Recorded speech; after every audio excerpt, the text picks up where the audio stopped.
Fin 2021, j'ai eu une idée. Alors que je triais mes DVD par ordre alphabétique, je me suis fait la réflexion que je n'avais pas vu la plupart d'entre eux. Ceci me venant à 80% de mes parents. Alors pour enrichir ma culture cinématographique, je me suis dit, pourquoi ne pas profiter de l'année qui arrive pour me lancer un défi ? À côté de cela, ma culture musicale, que j'estime être encore plus lacunaire que ma culture filmique, m'est revenue en tête également. Ainsi, le défi s'étoffa pour devenir le suivant. Voir un film et écouter un album par semaine en 2022. Il y a 52 semaines dans une année, ce qui me fait 52 albums et films à découvrir ou redécouvrir.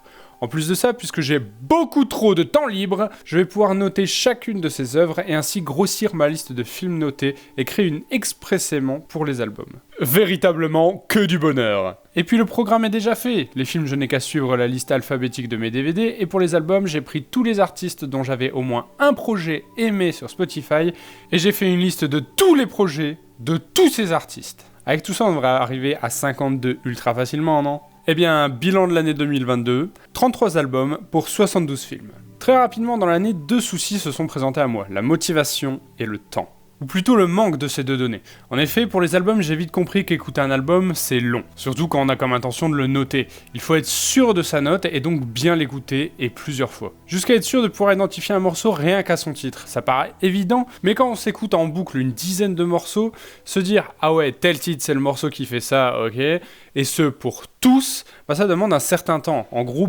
plus d'une semaine. J'ai donc échoué sur ce défi. Pour ce qui est des films, c'est un peu nul, mais dans ma liste, j'en ai genre regardé 3, et ensuite je devais regarder Apocalypse Seconde Guerre mondiale, sauf que c'est pas vraiment un film, donc je savais pas ce que je devais faire, le film suivant c'était Apollo 13, donc j'avais la flemme, mais les sorties cinéma et les séances VOD ont clairement sauvé le tout. Donc à la fin de l'année, on se retrouve à faire un bilan de chaque, remplir une tier list, on y place le meilleur album écouté dans l'année, on y place le meilleur film vu et le meilleur film vu au cinéma, et hop, on a nos meilleurs des meilleurs, sans oublier d'établir le pire dans le sens inverse. Et c'est là que cette vidéo, ou plutôt cette trilogie de vidéos, intervient. En effet, si l'intro que vous êtes en train de visionner est commune au bilan album et au bilan film, j'ai décidé, en passant au format vidéo, d'ajouter un bilan annuel pour parler un peu de la chaîne et de ce que j'ai prévu pour la suite. Je me dois cependant d'expliquer un petit détail en plus. En effet, si le format vidéo va grandement améliorer le concept, il va y ajouter un point noir indéniable, le manque de temps, encore une fois. En effet, si je commence à travailler le tournage / montage à la fin de l'année, les bilans ne sortiront jamais avant fin mars.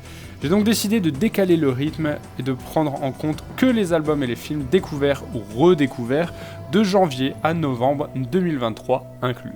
Ainsi, nous ne traiterons que de 11 mois dans cette trilogie, mais 12 dans celle de l'année prochaine, puisque nous traiterons à ce moment-là de décembre 2023 à novembre 2024, inclus encore une fois. Maintenant que tout cela est dit, nous pouvons passer aux choses sérieuses.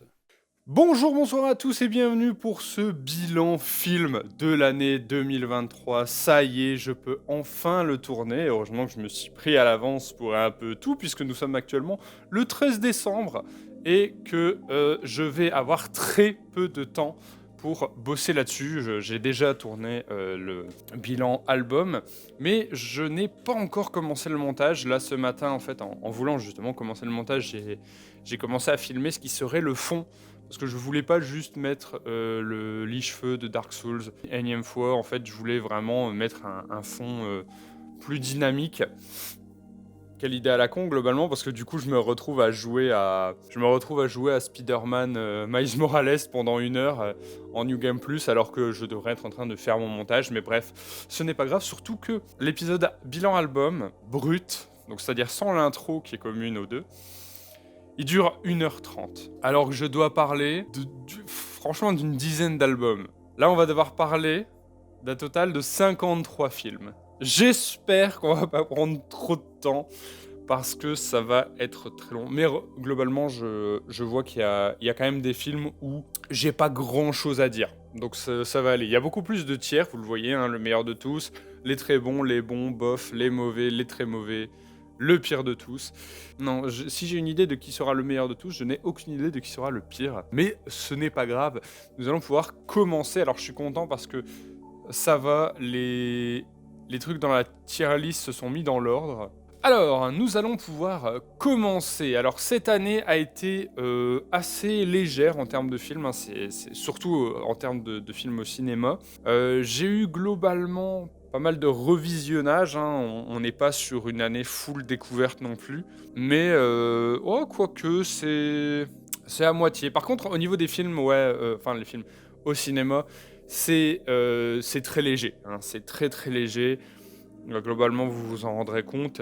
Mais j'ai l'impression que de moins en moins, de toute façon, il y a de films qui m'intéressent, qui sortent au cinéma. J'essaye pourtant d'y aller le plus possible, hein. J'y ai quand même été pas mal de fois cette année. Alors, je sais qu'il y a des... Je pense que mon année record, c'est genre 15 ou 13 films au cinéma. Là, on est à 10.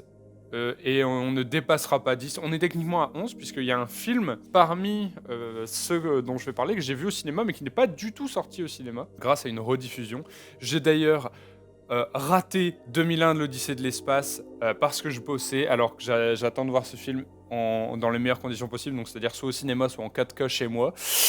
J'avais l'occasion de le voir au cinéma, je n'ai pas pu le voir. Qu'on me mette des doigts dans les yeux, merci. Nous commençons directement cette année avec un film que j'ai vu le 14 janvier. Mais un film que j'ai attendu depuis tellement longtemps. Tellement longtemps, puisque je pense que tout le monde l'attendait depuis tellement longtemps.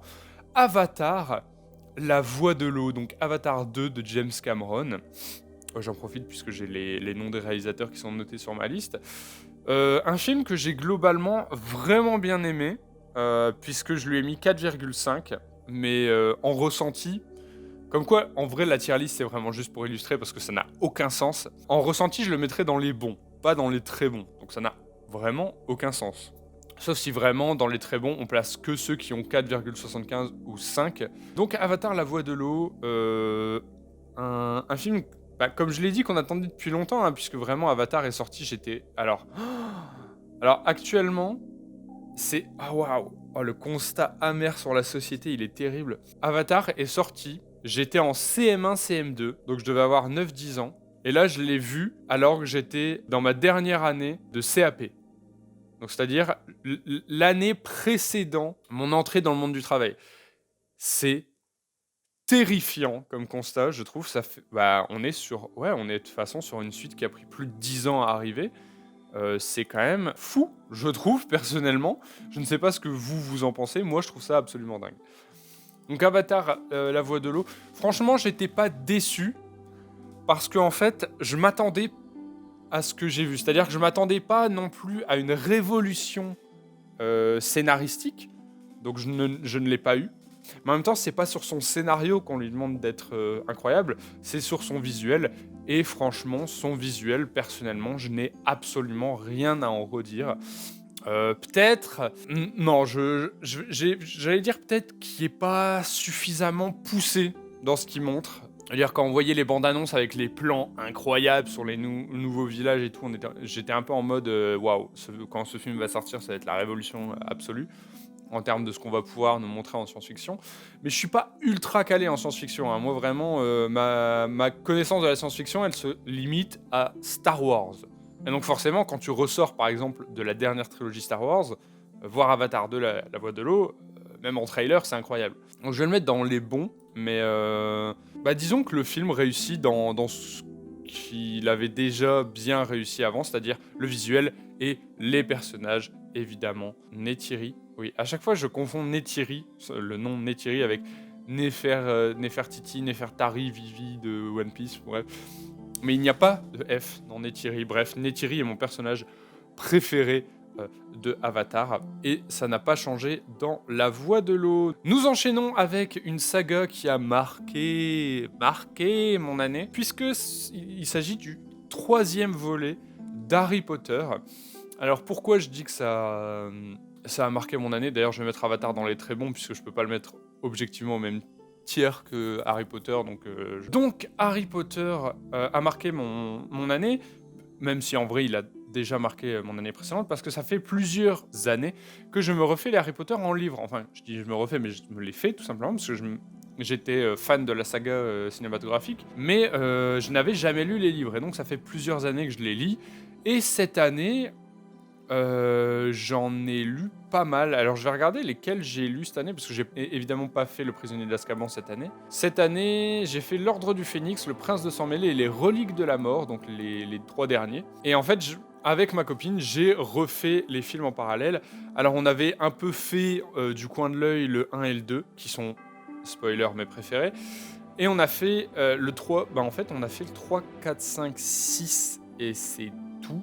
Alors par contre le 4 ne sera pas dans le classement puisqu'en fait j'ai oublié de le noter. Donc du coup pas de 4. On avait commencé le 7 mais en fait on a commencé le 7 juste après avoir fini le livre. Donc en fait on se faisait chier mortellement parce qu'on savait exactement tout ce qui allait arriver. On était en mode ben ok, mais plus jamais ça en fait. On est en train de se faire chier comme jamais on s'est fait chier dans Harry Potter. Déjà que je trouve, et ça c'est terrible, c'est que quand tu as lu les livres, ben en fait revoir les films Harry Potter, ça perd énormément de son intérêt parce que tu te fais globalement super chier, je trouve.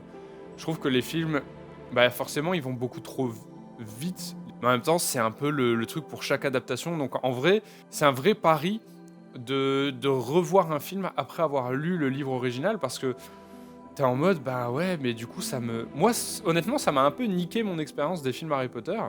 Parce que moi, j'adorais la saga Harry Potter. En vrai, je l'adore toujours, mais du coup, j'aime beaucoup plus l'univers Harry Potter que, je ne peux dire, la saga de films. J'ai vraiment bien aimé lire les livres, sauf l'Ordre du Phénix, qui est un calvaire, un fléau sans nom. Mais non, sinon, j'ai vraiment bien aimé lire, par exemple, Le Prince de Sang Mêlé. Les Reliques de la Mort est très bizarre dans sa narration. Hein. Vraiment, c'est assez chaotique. Je me souviens d'ailleurs que Le Prisonnier d'Azkaban, si là je lui ai mis un 3, je me souviens que en livre, pardon, c'était mon préféré jusqu'au Prince de Sang Mêlé. Je me souviens que j'avais confondu complètement les événements, notamment autour de Rogue. Je pensais que tout ce qui tournait autour de Rogue, c'était dans Le Prince de Sang Mêlé. Alors que non, il y a aussi beaucoup d'éléments dans les Reliques de la Mort. Enfin bref, après je ne vais pas spoiler pour ceux qui n'auraient pas vu. Je vous invite évidemment à regarder et à lire Harry Potter. Nous passons au prochain film, j'allais dire le premier film que j'ai vu au cinéma. Pas du tout.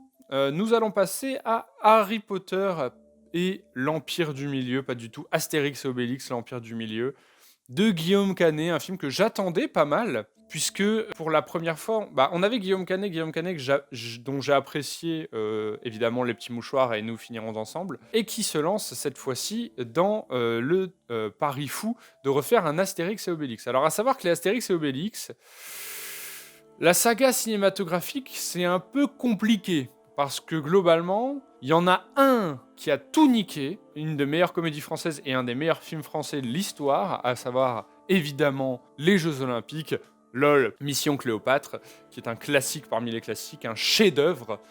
Mais à part Mission Cléopâtre, ça galère.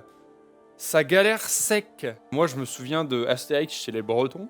J'en ai aucun véritable souvenir d'incroyable illitude. Et donc là, c'est non seulement Guillaume Canet qui joue Astérix, ça peut se faire complètement, mais maintenant, on est sur un changement d'Obélix. Et là, c'est la première fois qu'on a un changement d'Obélix. On a pu Gérard Depardieu, qui était un excellent Obélix. En même temps, non, je ne vais pas faire de blagues sur le fait que j'ai vu le complément d'enquête sur Gérard Depardieu et que avant, il n'était juste un bon vivant un peu problématique avec des accusations très cheloues au cul. Maintenant, pour moi, c'est juste le gros porc originel, PDM pour Gérard Depardieu.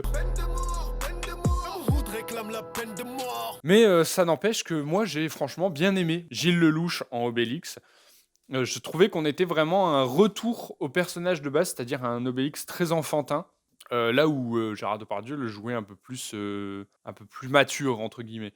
Donc moi, j'ai bien aimé ça. Le problème, c'est tout le reste du film. Hein. Véritablement, on est sur un film qui tente désespérément de faire rire, mais qui n'y arrive vraiment quasiment pas. Je pense me souvenir vraiment d'une scène où j'ai rigolé, mais j'ai plus rigolé par le fait que tous les enfants dans la salle ont éclaté de rire à ce moment-là.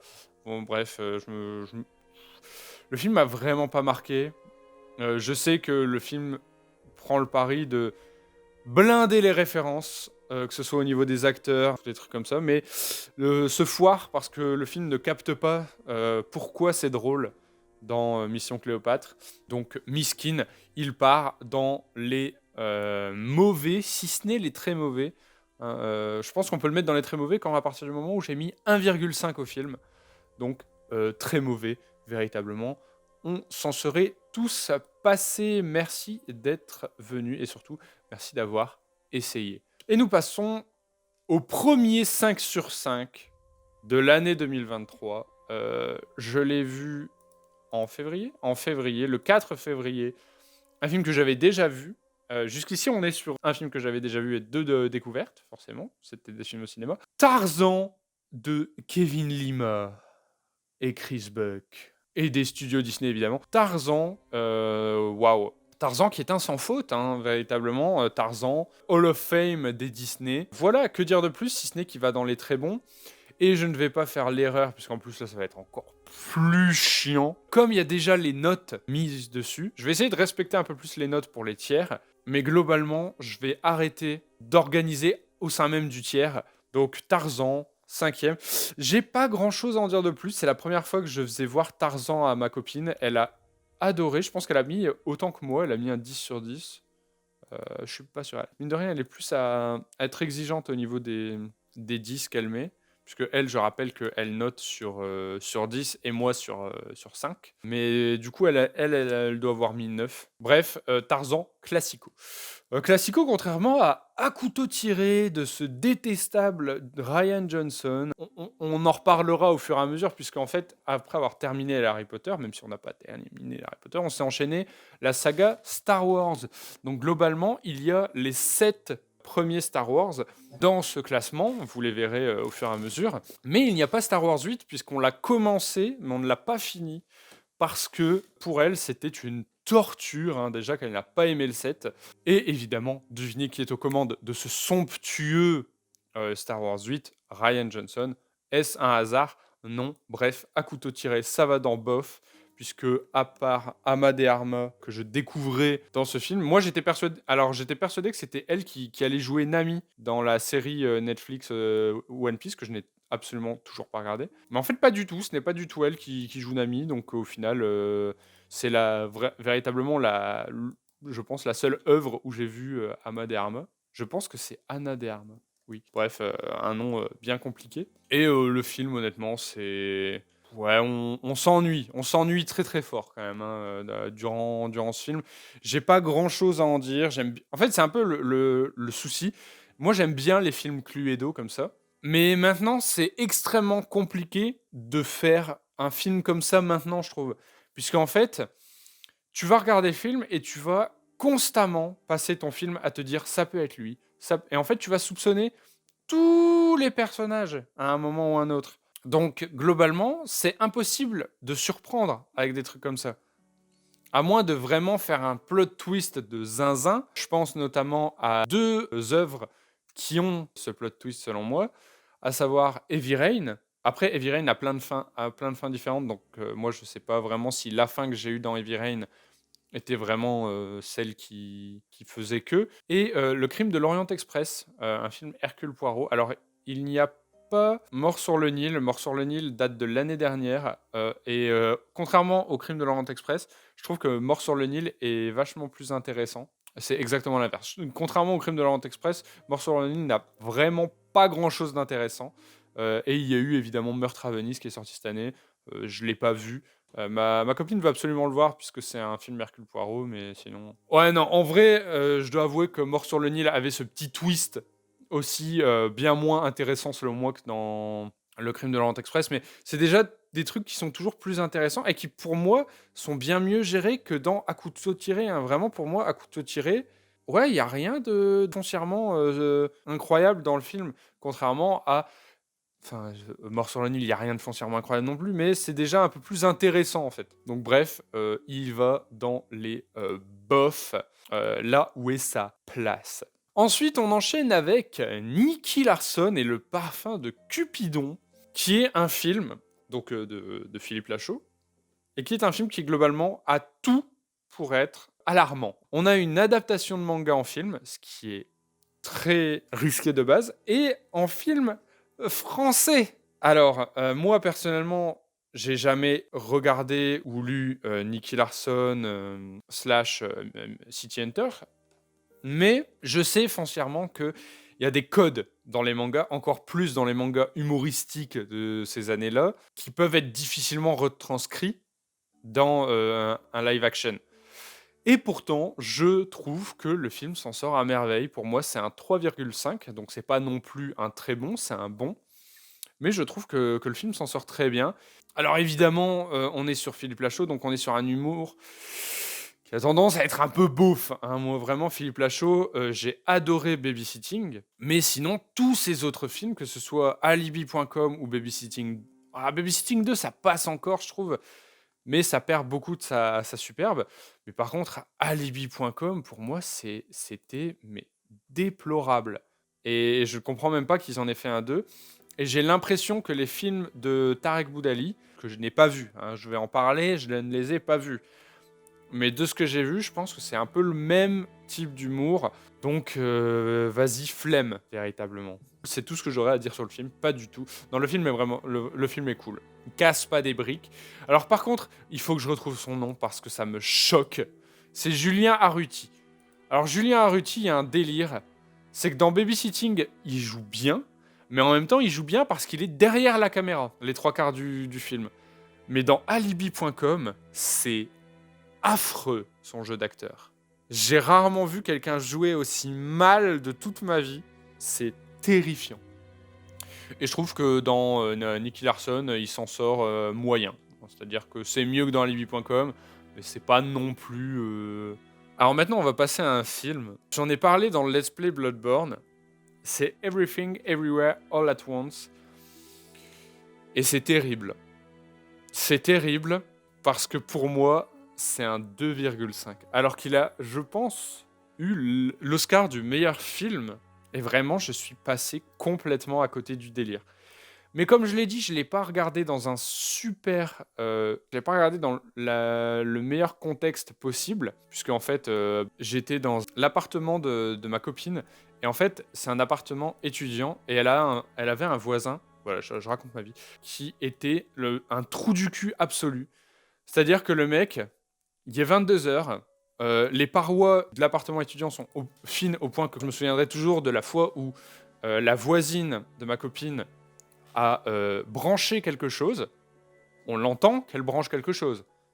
On entend le micro-ondes. C'est vraiment des appartements étudiants, enfin. Et le mec arrive à 22h et commence à parler comme si il était en train de tourner un épisode de Bloodborne. Le mec parle en s'en battant complètement les couilles du fait que les 3 appartements autour de lui l'entendent, en fait. Donc lui, c'était le voisin d'en face. Mais en gros, ça faisait vraiment... Tout le monde l'entendait. Et le mec s'en battait les couilles. Et le mec, je pense, regardait un match de foot ou quoi, puisqu'en plus, il gueulait et il réagissait. Et j'étais en mode, mais c'est pas possible, je vais péter un plomb, en fait. Je vais aller le tuer. Je vais toquer à sa porte, il va m'ouvrir, je vais lui planter un couteau dans la jugulaire. Et en plus, tu deviens parano, parce que du coup, au moindre bruit, t'es en mode, non, mais je vais aller le voir. Et ma copine, elle tombe, non, mais ne va pas, c'est bon, tant pis, reste là, tranquillement. Évidemment, on a mangé, j'ai pas savouré le repas, j'ai pas savouré le film, j'étais en mode, je vais aller le démarrer maintenant. Et au bout d'un moment, évidemment, j'ai été le voir. Tout ça pour qu'au final, je vais taper à sa porte. Il fait, oh, c'est bon, je vais me calmer. Et je retoque, parce que non, viens me voir en face maintenant, viens.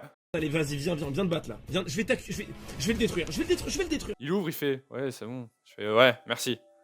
Et du coup, pendant tout le reste du film, j'étais en mode, je scrutais le moindre bruit qu'il allait faire. Parce que c'était vraiment pas la première fois. Je me souviens qu'une fois, à 3h du matin, cet enculé, il arrive à son appartement.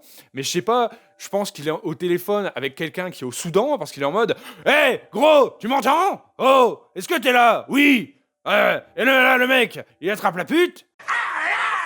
Mais, espèce de sombre fils de pute, il est 3h du matin, on est en semaine, tout le monde dort. Qu'est-ce que tu fous là, en fait? Je vais péter un plomb. Voilà. C'est un problème qui est résolu, puisque nous sommes débarrassés de ce fils de chien. Bref, tout ça pour dire que Everything, Everywhere, All at Once ne m'a pas transcendé, ne m'a pas fait sortir de ce souci, parce que je pense que, même si en vrai je pense que le contexte est toujours plus important que le film en soi. Tu peux regarder le meilleur film du monde, si t'es dans le contexte dans lequel j'étais, je vais quand même pas savourer le film. Mais je pense que foncièrement, même dans un bon contexte, Everything Everywhere All at Once ne m'aurait pas transcendé. Au pire, il aurait gratté, je pense, un maximum 3,25. En fait, à partir du moment où le film, ouais, j'admets il ne m'aurait pas subjugué, bon, bah, c'est tout. Je pense qu'il faudrait que il mériterait que je le revoie. Mais l'idée de me dire que je vais le revoir me fait chier d'avance, en fait. À chaque fois, on est en mode ah, enfin un film qui exploite bien le multiverse. Vraiment pas, hein. Pour moi, ça n'exploite absolument pas ultra bien le multiverse. Ça l'exploite bien, mais ça mérite pas non plus des tonnes et des tonnes de louanges. Enfin, je veux dire, pour moi, un film qui exploite bien le multiverse, c'est un film genre Spider-Man Into the Spider-Verse, qui pour moi, là, ça exploite bien le multiverse. Là, ok, d'accord. En fait, c'est parce que Everything Everywhere All at Once venait alors qu'à côté, on avait des films du MCU qui arrivaient. En fait, le MCU a énormément de mal à gérer le multiverse, j'ai l'impression. Là où jusqu'ici, ils arrivaient à bien gérer leur univers étendu, là, ils se chient complètement. Ils sont en train, je pense, de toute façon, d'un peu sombrer dans l'oubli, et c'est ce qu'ils méritent, parce qu'il faut arrêter au bout d'un moment. Mais du coup, là, on est sur un film qui, ouais, l'exploite forcément beaucoup mieux.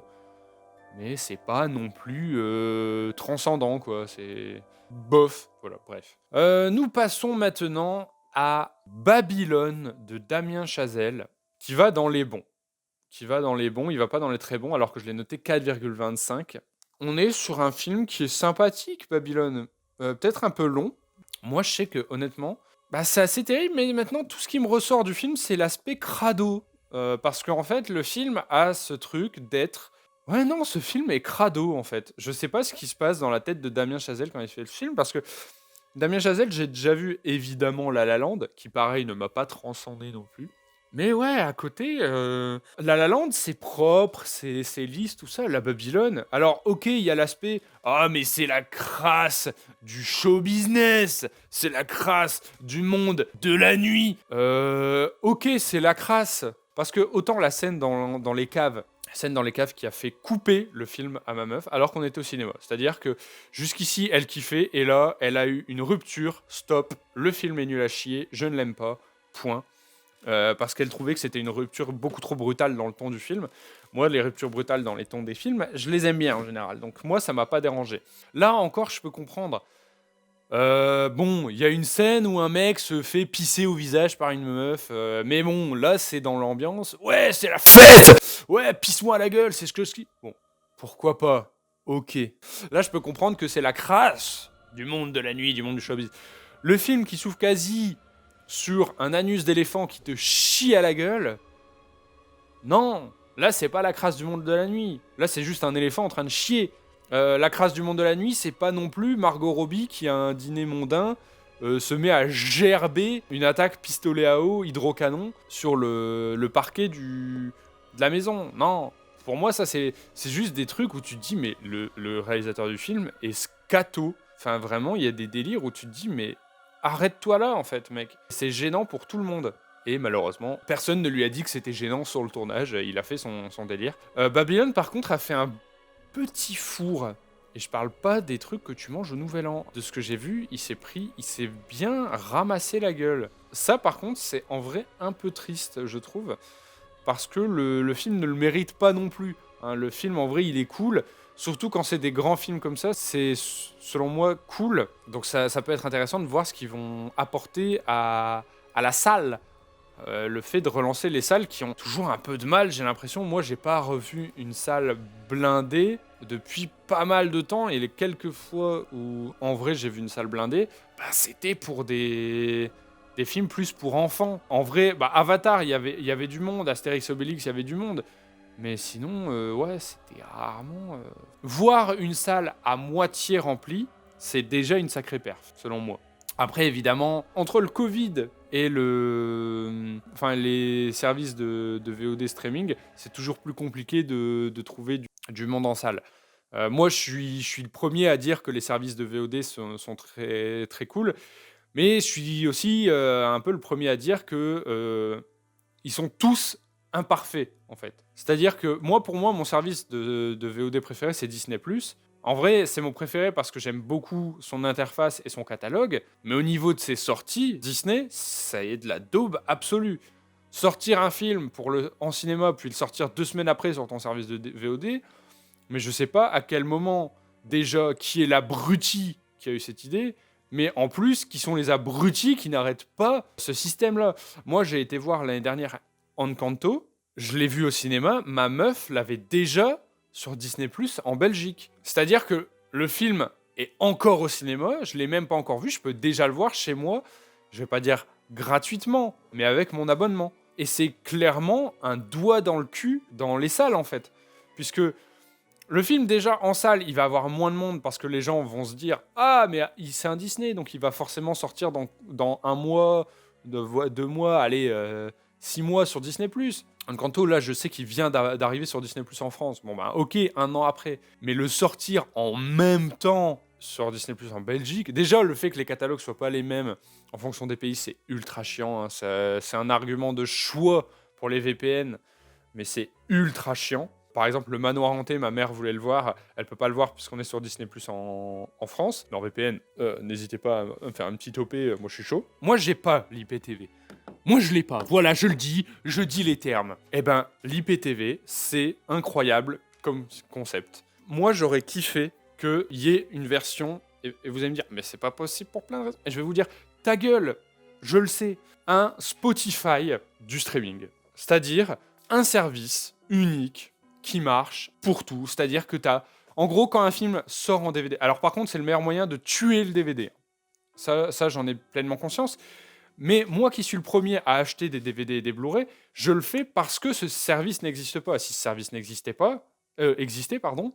je n'achèterais, je pense, plus de DVD. Un service à la Spotify, et qui soit légal du coup, c'est-à-dire un service où, genre, imaginons un film sort en DVD, et ben il sort sur l'appli. Et il y a une seule appli, il n'y a qu'un seul truc, quitte à le payer 50 balles par an, quitte à le payer genre... je sais pas, moi, cher, tout simplement, mais qu'on n'ait pas un truc où ah, j'aimerais bien voir ce film. Ah bah il est dispo sur quoi? Amazon Prime? Ah non, il est dispo sur Disney+. Fait chier, j'ai Amazon Prime mais j'ai pas Disney+. Ah bah non, il est dispo sur Netflix. Fait chier, j'ai Amazon Prime mais j'ai pas Netflix. Ah, il est sur Amazon Prime. Ah non, en fait, il est dispo sur Amazon Prime mais à la vente. Nique ta mère, Jeff Bezos, je t'encule, fils de pute. Ah, en fait, il est dispo sur Shadows. Ah bah super, je vais prendre Shadows alors que j'ai déjà Amazon Prime, Disney+, Netflix. Oh bah en fait, il est sur Paramount+.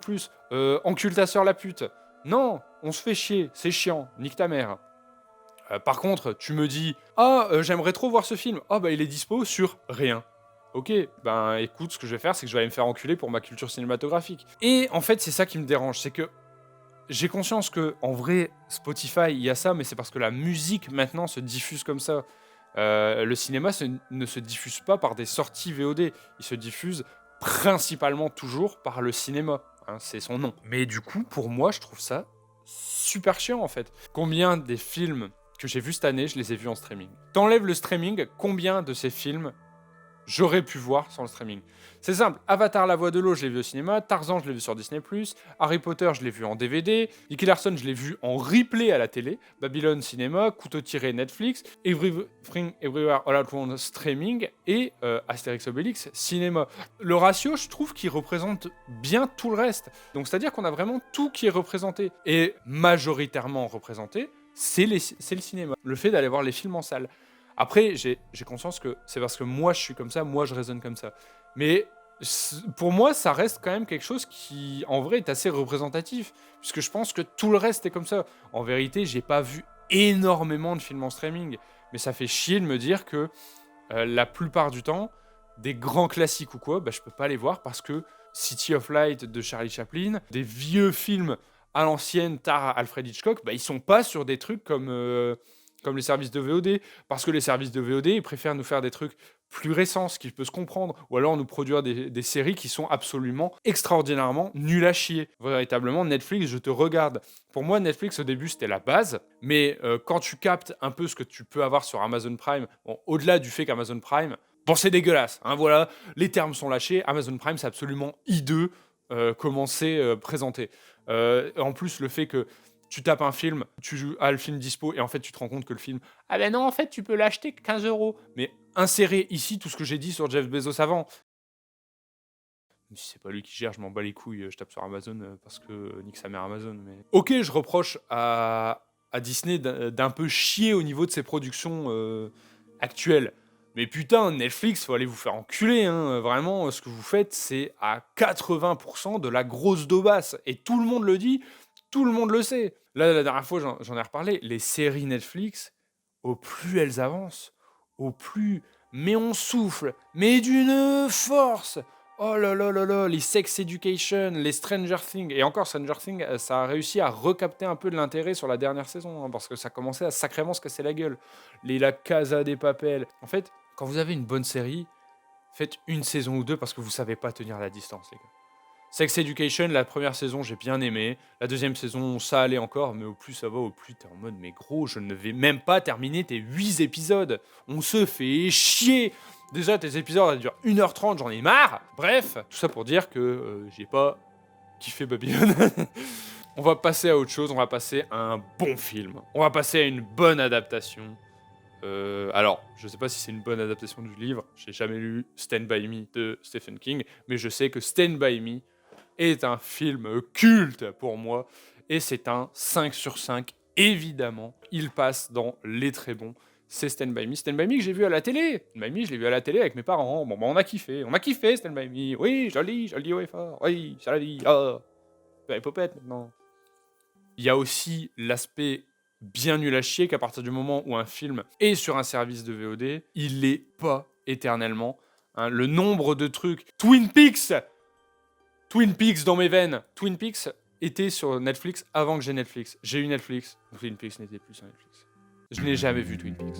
Et il y a plein de films où c'est comme ça. Il y a plein de films où je me dis... Oh, je vais le regarder parce que je sais qu'à l'époque, il était sur Netflix et et je l'avais mis sur ma liste et tout. Oh, nique ta mère, on a préféré le remplacer par les Rats. Mais viens à moi que je te mette un coup de coude retourné, Tar John Jones. Bref, pour moi, Netflix, ça pue la merde. Je le redis haut et fort.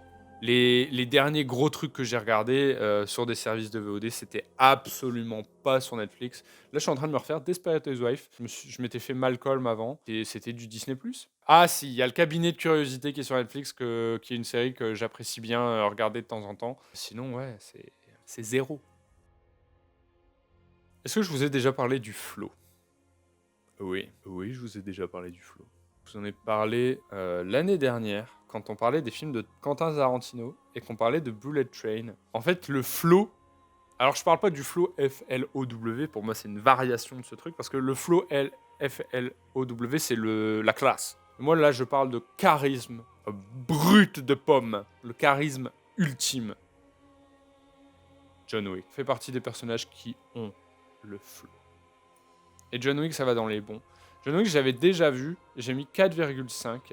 Oh putain, donc je le mets à 4,5, mais je le mets dans les bons, pas les très bons. J'ai vraiment bien aimé John Wick, on avait entrepris de se regarder tous les John Wick. Ah bah, super John Wick 2 est dans le classement, et il n'est pas noté, il a un point d'interrogation. Je l'ai vu genre en 3 fois, et du coup, quand je vois le film en 3 fois, pour la première fois, je ne mets pas de note, puisque c'est trop compliqué de noter.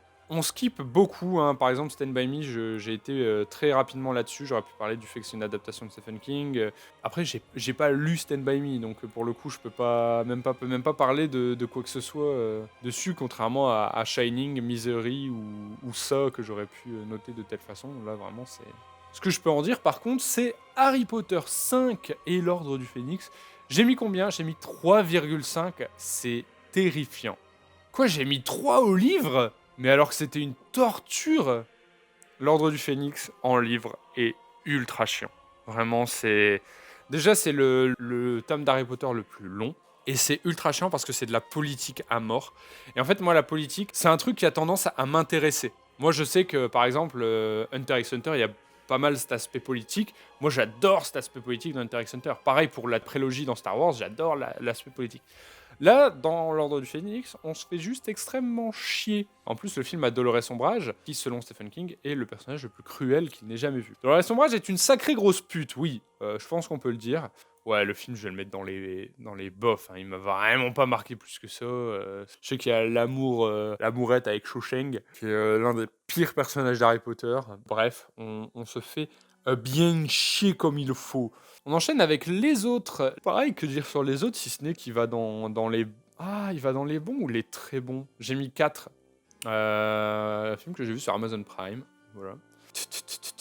Non, ben ouais, non, il va dans les bons. C'est un. Que dire? C'est un bon film, quoi. Je vous invite à le voir. Et je pense, oui, je pense que. Alors, je sais pas si vous vous souvenez, mais un jour, j'avais expliqué quelque part. En fait, ma copine a un super pouvoir qui est extrêmement chiant quand tu lui montres un film. Paradoxalement, c'est un truc qu'elle a pas trop quand c'est des films qu'on découvre tous les deux.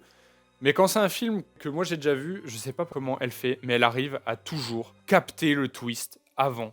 Usual Suspect, elle a capté. Fight Club, elle a pas capté. Bah, évidemment, j'ai plus d'autres exemples, mais en gros, il y a plein de fois où, ouais, elle capte qu'il y a une couille quelque part, et résultat, bah, ça nique un peu le truc, parce que t'es là, tu veux voir la personne se prendre le twist dans la gueule, et t'es en mode, ah, ok.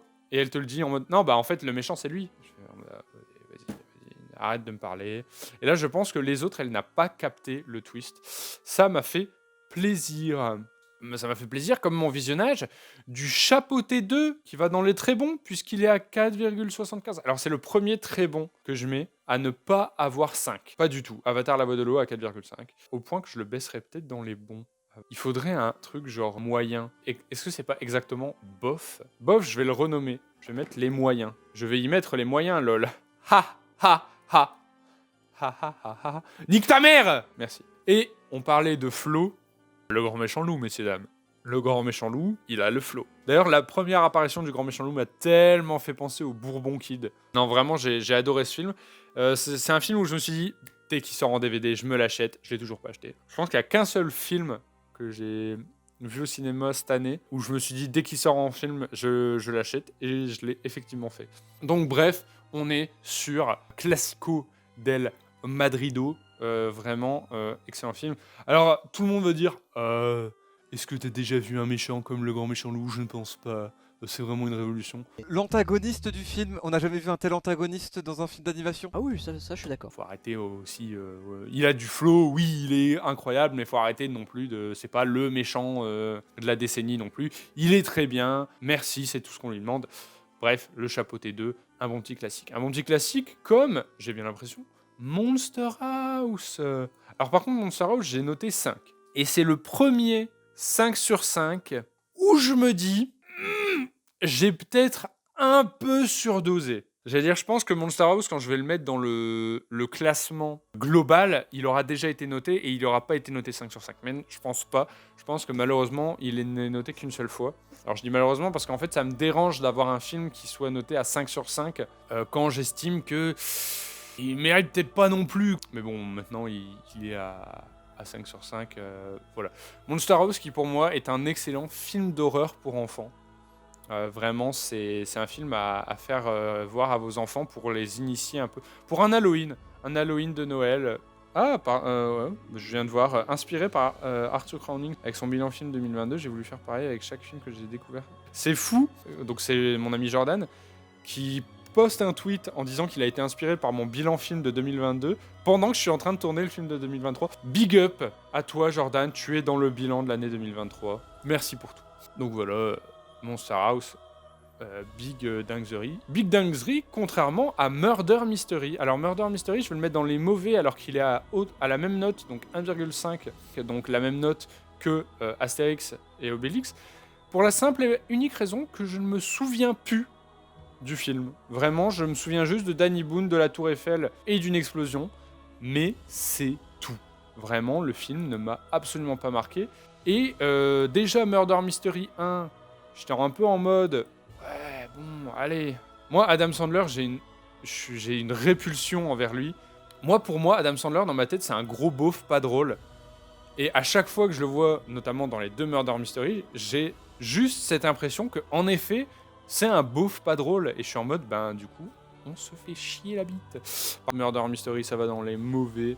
Mais disons que Murder Mystery, là où, en fait, ça le change de Astérix et Obélix. Astérix et Obélix, je me souviens comme d'un mauvais film, que Murder Mystery, je m'en souviens pas du tout. Hein, vraiment, il est sorti de ma tête. Nous enchaînons, du coup, avec Aliens. La suite de Alien. Alors, Alien était dans mon top de l'année dernière. Là, nous avons Aliens, la suite. Est-ce que j'ai... Alors, j'ai pas noté Alien Cube. Alien 3, j'aime pas dire Alien Cube, je trouve ça complètement ridicule. Est-ce qu'on peut dire qu'on est sur le meilleur film Alien? Je sais pas. Moi, je pense que je préfère quand même le 1. Là, je l'ai noté 3,5, donc il va dans les bons. Et ça me fait très mal parce que je n'aime pas du tout Ridley Scott. Et c'est en grande partie à cause de Alien, mais je vous expliquerai ça quand on va parler de Napoléon, le dernier film de ce classement. Donc voilà. Ah bah c'est très drôle qu'on ait Aliens, puis le film d'après. Ouais, Aliens, j'ai pas grand-chose à en dire, hein, le film est bon. Et comme d'habitude, j'ai plus de choses à dire quand c'est des films que j'estime mauvais. Mais c'est bien, ça me permet d'avancer très rapidement sur la tier list. C'est vrai que j'ai étonnamment pas grand-chose à dire sur ce film. Mais après, c'est aussi ce que je voulais, hein. Moi, en fait, ce que je voulais à la base des bases, c'était parler essentiellement des gros films qui m'avaient marqué cette année. Bon, il se trouve que pour l'instant, j'ai pas parlé d'énormément de films, mais en vrai, c'est aussi parce qu'ils sont plus loin dans le classement. Et ça, c'est un truc, c'est que malheureusement, au plus un film, je l'ai vu tôt dans l'année, au moins je vais m'en souvenir intarissablement. Le Chapeauté 2, il m'a pas mal marqué, mais en vrai, c'est un peu passé. J'ai pas mal parlé de Babylone, donc en soi, ça va, c'est pas non plus... Là, je vais avoir pas mal de choses à dire. Je vais avoir des choses à dire sur Life Origin Inconnu, je pense que c'est ça le nom complet, de Daniel Espinosa, à qui j'ai mis un 4, donc il va dans les bons. Mais il y a un truc avec Life. Life, c'est la première fois que je le voyais. En fait, on m'avait teasé un truc de Life. Alors, le meilleur truc pour me teaser un film, on me dit la fin.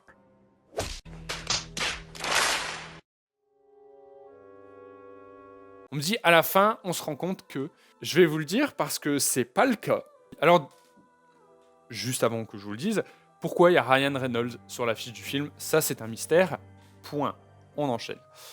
Life, au-delà de nous présenter un alien qui est vraiment cool, nous présente un alien original, dans le sens où c'est pas du tout un préquel d'Alien.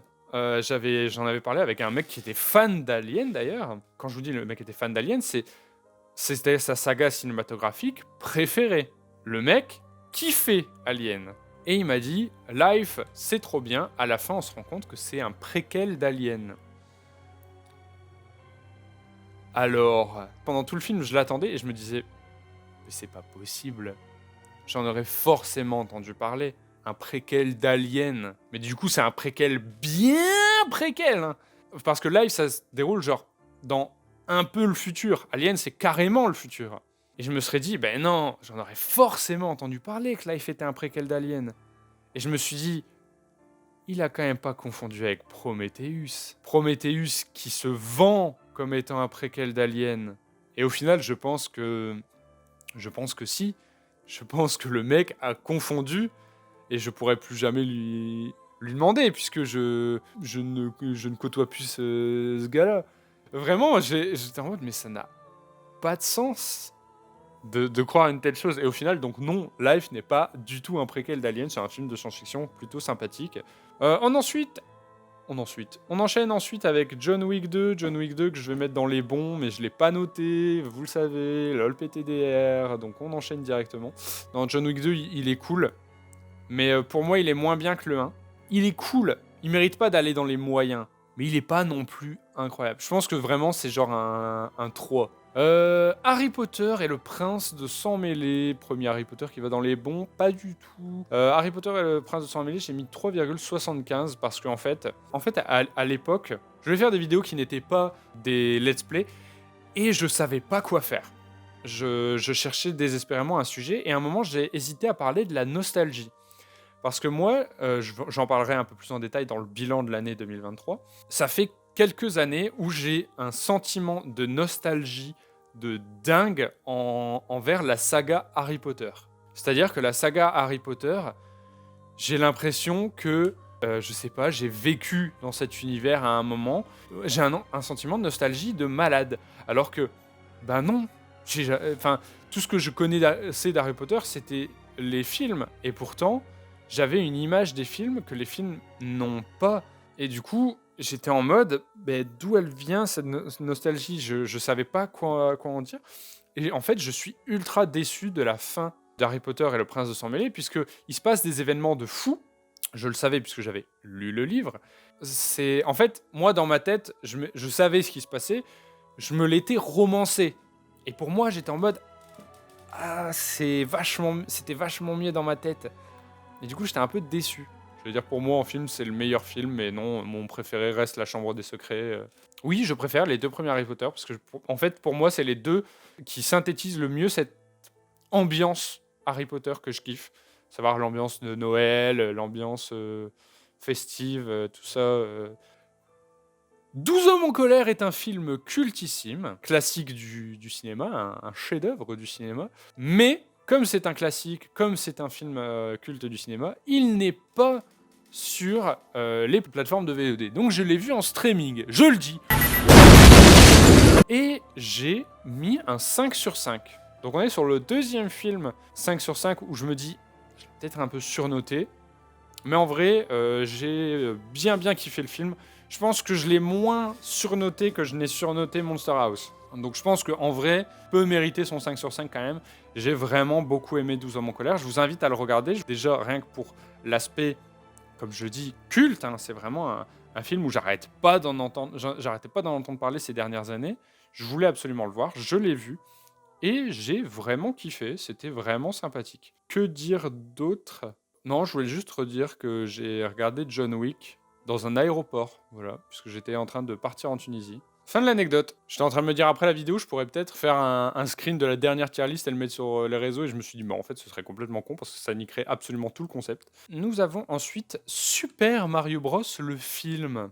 Ça sonne pas déjà comme une idée de merde, sans déconner, juste quand je le dis? Bah pour moi, non. Je pars du principe qu'il y a plein de jeux vidéo qui peuvent gagner à être adaptés en film ou en série. Et je considère que Mario n'est pas un pur produit de jeux vidéo. Alors, certes, si, techniquement, mais en fait, c'est à dire qu'on a déjà eu des produits, des séries Mario, tout ça, et pour moi, l'univers se prête bien pour un dessin animé. Et ça va encore mieux quand c'est en film d'animation, hein, parce qu'un film live action, faut par contre là bien aller se faire enculer. Mais vraiment, j'ai beaucoup aimé Mario, film. J'ai mis un 4,5. Je vais pas dire que j'attends une suite avec une impatience infinie, mais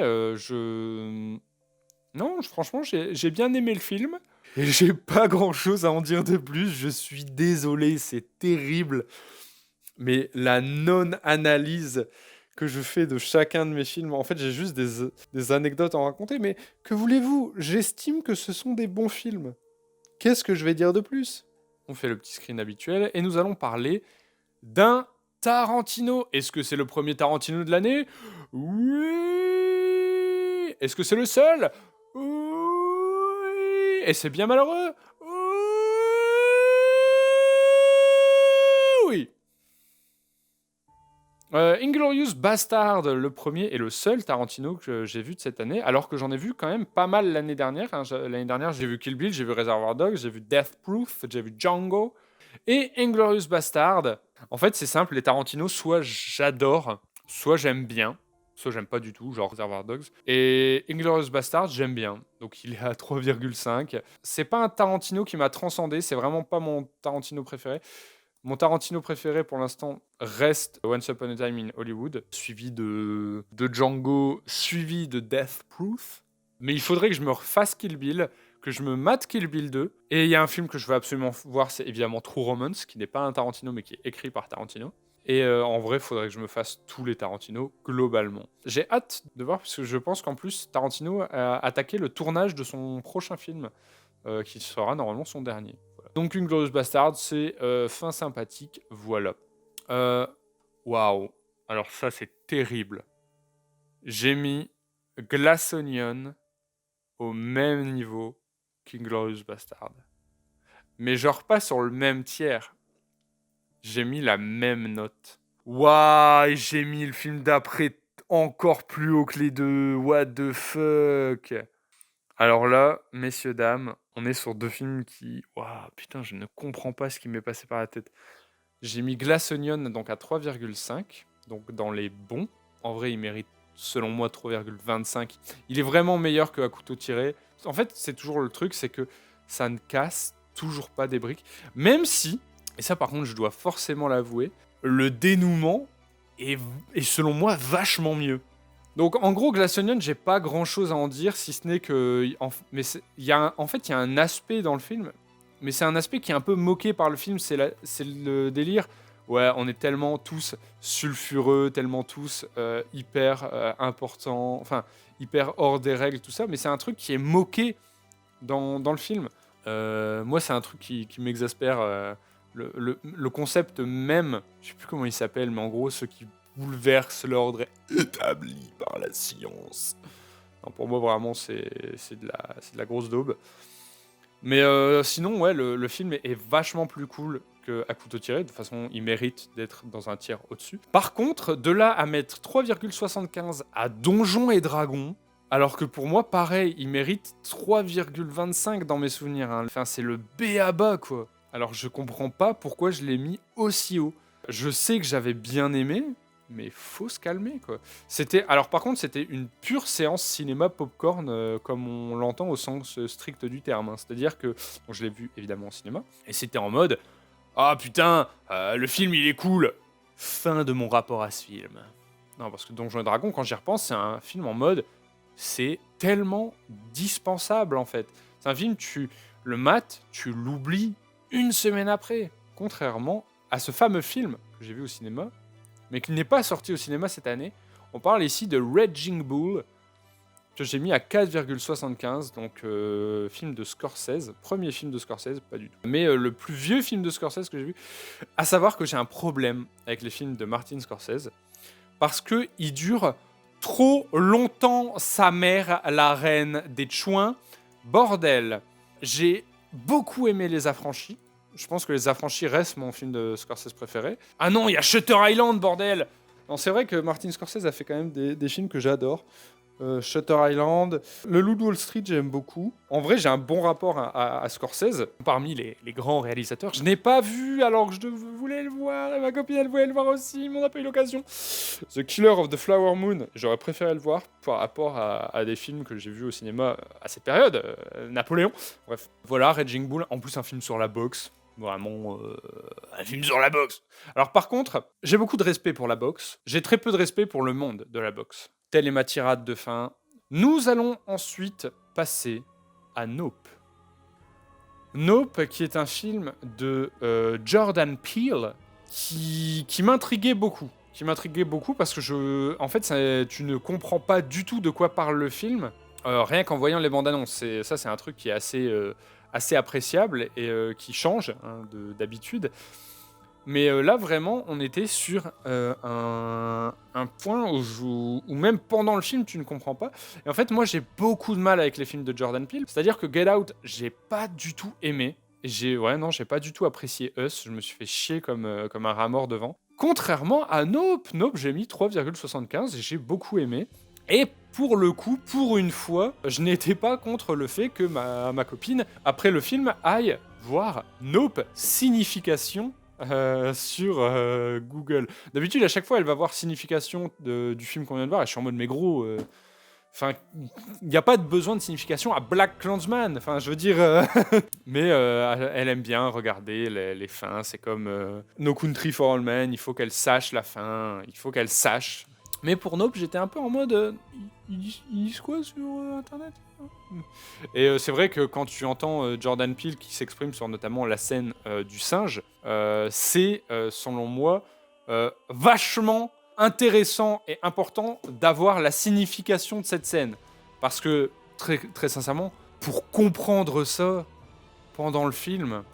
Alors, je vais faire un petit passage spoiler absolu, spoiler dinguerie, parce que je vais parler de cette scène. En gros, c'est la scène du singe. Donc, en gros, un des personnages du film, joué par Glenn de The Walking Dead, durant son enfance, été la star d'un show télé dont l'autre star était un chimpanzé. Sauf qu'un jour, ce chimpanzé a littéralement pété un plomb et a massacré toute l'équipe de tournage. Et le seul à s'en être sorti, c'est cet enfant qui a donc été confronté à la violence de quelque chose qu'on pense pouvoir apprivoiser, mais qu'on ne peut pas réellement. Et ce qui est un écho à sa situation des années plus tard, puisque des années plus tard, il dompte la créature de Nope. Alors il la dompte dans le sens où il lui fait des offrandes pour qu'elle se manifeste durant ses shows et qu'elle se montre aux gens. Sauf que, du coup, c'est un écho, puisque quand il était petit, les gens pensaient pouvoir domestiquer un chimpanzé complètement et s'en sont mordus les doigts au point de mourir. Et lui, il mourra en pensant pouvoir domestiquer la créature. Sauf que jusque-là, c'est assez clair. Mais pendant cette scène où on le voit étant petit se cacher pour survivre au chimpanzé, il fixe une chaussure. Cette chaussure, elle est sur le talon et elle est droite. Donc en fait, elle est en piqué, comme ça, droite. Et donc l'enfant la regarde, il est un peu en mode what the fuck mec, qu'est-ce qui se passe? Et en fait cette scène elle est là pour nous dire que cette chaussure n'a rien de surnaturel. Il n'y a pas de truc surnaturel avec cette chaussure, juste elle a atterri dans ce sens-là, parfaitement droite. Et en fait cette scène elle est là pour nous dire qu'il n'a pas retenu la leçon. En fait cette chaussure l'a détourné de l'attention de ce qu'il était en train de vivre, lui a fait perdre dans son esprit le sentiment de réel de cette scène, ce qui fait qu'il reproduira l'erreur de ceux qui ont pensé domestiquer le singe des années plus tard avec cette créature.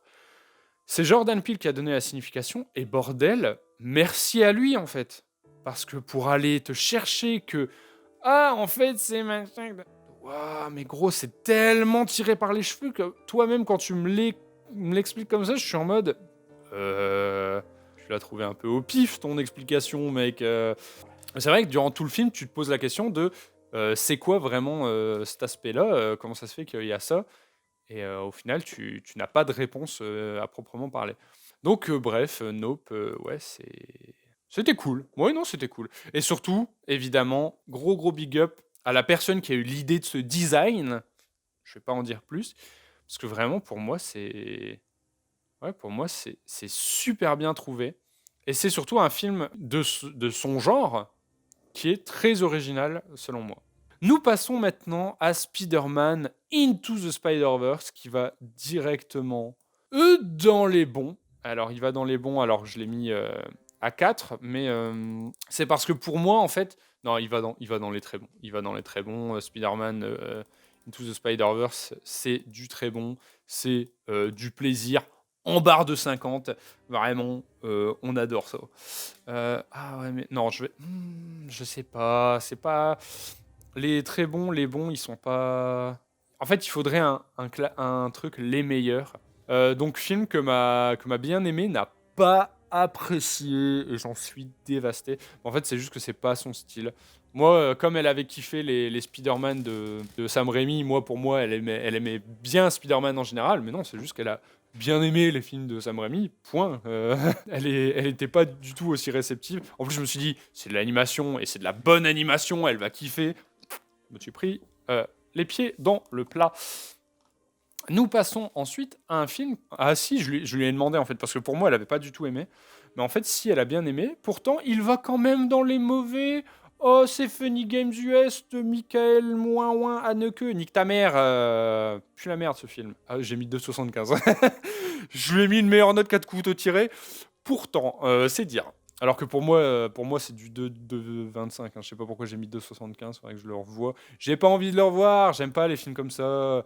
C'est un film où, en fait, et je m'en suis rendu compte très vite, au début, on a regardé le film et je me suis dit, mais je viens de mettre un film qui va m'énerver. Je viens de mettre un film qui... Il est fait pour m'énerver et il va m'énerver parce que je m'énerve très facilement. Et je vais pas gagner à la fin. Je vais être quand même énervé. Le réalisateur, si tu lui dis « Hey, ton film il est nul à chier, il est énervant », il va dire « Mais nique ta mère la pute, toi !» Parce que Michael Haneke, il s'en bat les couilles de ses spectateurs. Il fait des films pour faire des films. Il est méprisant. Et on le sait tous, c'est Michael Haneke. Il a fait 2 fois Funny Games. Bref, Funny Games US, à part vraiment rentrer dans l'écran et me donner envie de battre à mort des êtres humains, c'est pas très agréable.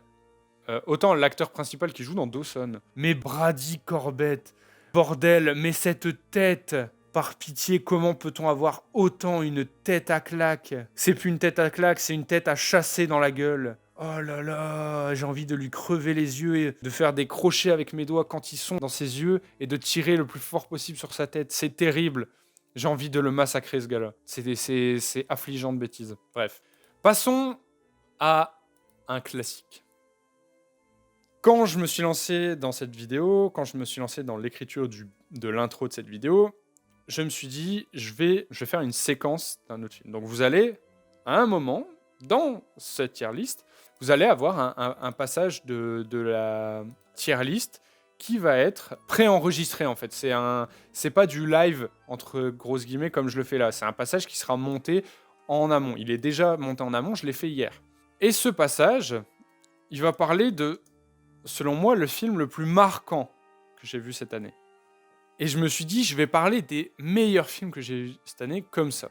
Sauf qu'il s'est avéré que je ne savais pas comment parler du film dont je vais parler comme ça.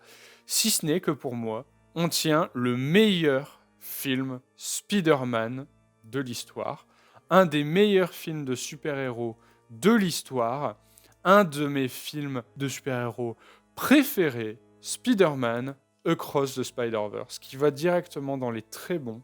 C'est une dinguerie. Vraiment, j'adore ce film. C'est le seul film que j'ai acheté en DVD cette année, je pense. C'est le seul DVD que j'ai acheté cette année. Vraiment, c'est... Waouh. Je suis sur le cul, en fait. Je suis sorti de la séance en me disant, mais je veux être Spider-Man, en fait. Et d'ailleurs, je viens de finir Spider-Man Miles Morales récemment. Miles Morales est devenu mon super-héros préféré avec ce film. Alors, le Miles Morales des jeux est moins appréciable, je trouve. Là où Peter Parker est quasiment mon Peter Parker préféré. Mais j'étais en mode, mais bordel de merde, j'adore ce film en fait. J'ai évidemment tellement hâte que la suite sorte. C'est, je pense, le projet de film qui me hype le plus. Avec... Ouais, non, en vrai, la suite des Avatars ne me hype pas plus que ça. Mais par contre, le Star Wars 10, il me fait envie un peu. Il me fait envie. Oui, je suis... Oui, quand m'est venu le goût de la merde? C'est ça qu'on peut me demander. Oui, je m'appelle pas Paul, mais on peut me le demander. Ouais. Bref. Nous allons ensuite passer à Minority Report, qui va dans les bons. Un film de Steven Spielberg que j'avais envie de me mater, puisque je l'avais en fait déjà commencé en cours. Puisque quand j'étais au lycée, on avait des cours de morale. Et parmi ces cours de morale, j'ai pu voir des super films comme La Haine, American History X, Super Size Me, ou encore un film dont on va parler tout à l'heure. Voilà, que j'ai revu. Mais j'avais commencé Minority Report. Alors, j'avais pas du tout commencé dans ce cours-là, en fait, je viens de m'en rendre compte. Je l'avais commencé parce que quelqu'un l'avait en DVD, que c'était les fins d'année, tout ça. Inglourious Bastard aussi, je l'ai commencé comme ça d'ailleurs. Et je me suis dit, tiens, pourquoi pas me refaire Minority Report. Et j'ai bien aimé, j'ai mis un 4. Voilà, c'est la fin. The Grand Budapest Hotel de Wes Anderson. Alors Wes Anderson, j'ai un problème avec lui. J'adore son esthétique, mais je trouve ses films tellement chiants. J'ai vu La vie sous-marine l'année dernière, et pareil, je l'ai trouvé cool, mais je me suis fait chier. Et cette année, et c'est terrible, cette année, j'ai été voir au cinéma Asteroid City. J'ai dû le voir juste après The Grand Budapest Hotel. J'ai dormi pendant les 3/4 de la séance. Mais parce que c'est terrible. Mais en fait, maintenant, je m'endors quasiment à chaque séance. Pareil, j'ai vu Oppenheimer cette année. Il est pas dans le classement non plus, Asteroid City non plus, parce que j'ai pas pu les noter. J'ai vu que la moitié du film, à chacun, parce que l'autre moitié, j'ai dormi. Et ma pauvre copine qui a été les voir avec moi à chaque fois, et qui était en mode « Oh, c'est super long, et en plus, l'autre connard, il dort, quoi !» Asteroid City, elle a pas du tout aimé. Alors qu'elle kiffe Wes Anderson, c'est elle qui m'a fait regarder The Grand Budapest Hotel. The Grand Budapest Hotel, c'est terrible, mais je le mets dans les moyens pour moi. Alors que j'ai mis 3,5. Cette tier list, elle a aucun sens, bande d'enculés. Mais vraiment, je me suis fait chier. Je me suis fait chier comme pas permis. En fait, je me fais chier quand je repense au film. Et je suis en mode, mais en fait, les films de Wes Anderson sont d'un chiant, c'est terrible. Bah du coup, tant pis. Wes Anderson, non, c'est vraiment pas mon truc. Pas mon truc du tout, comme Ghostland. Alors, Ghostland, grosse comédie autour de Ghostland. En fait, grosse comédie autour du réalisateur de Ghostland. Parce que je vous explique. Ghostland, à l'époque, je l'ai vu au cinéma. Je l'ai vu au cinéma, donc il est réalisé par Pascal Laugier. Alors, j'ai regardé le film parce que ma copine voulait absolument le voir, puisque il y a Mylène Farmer dedans.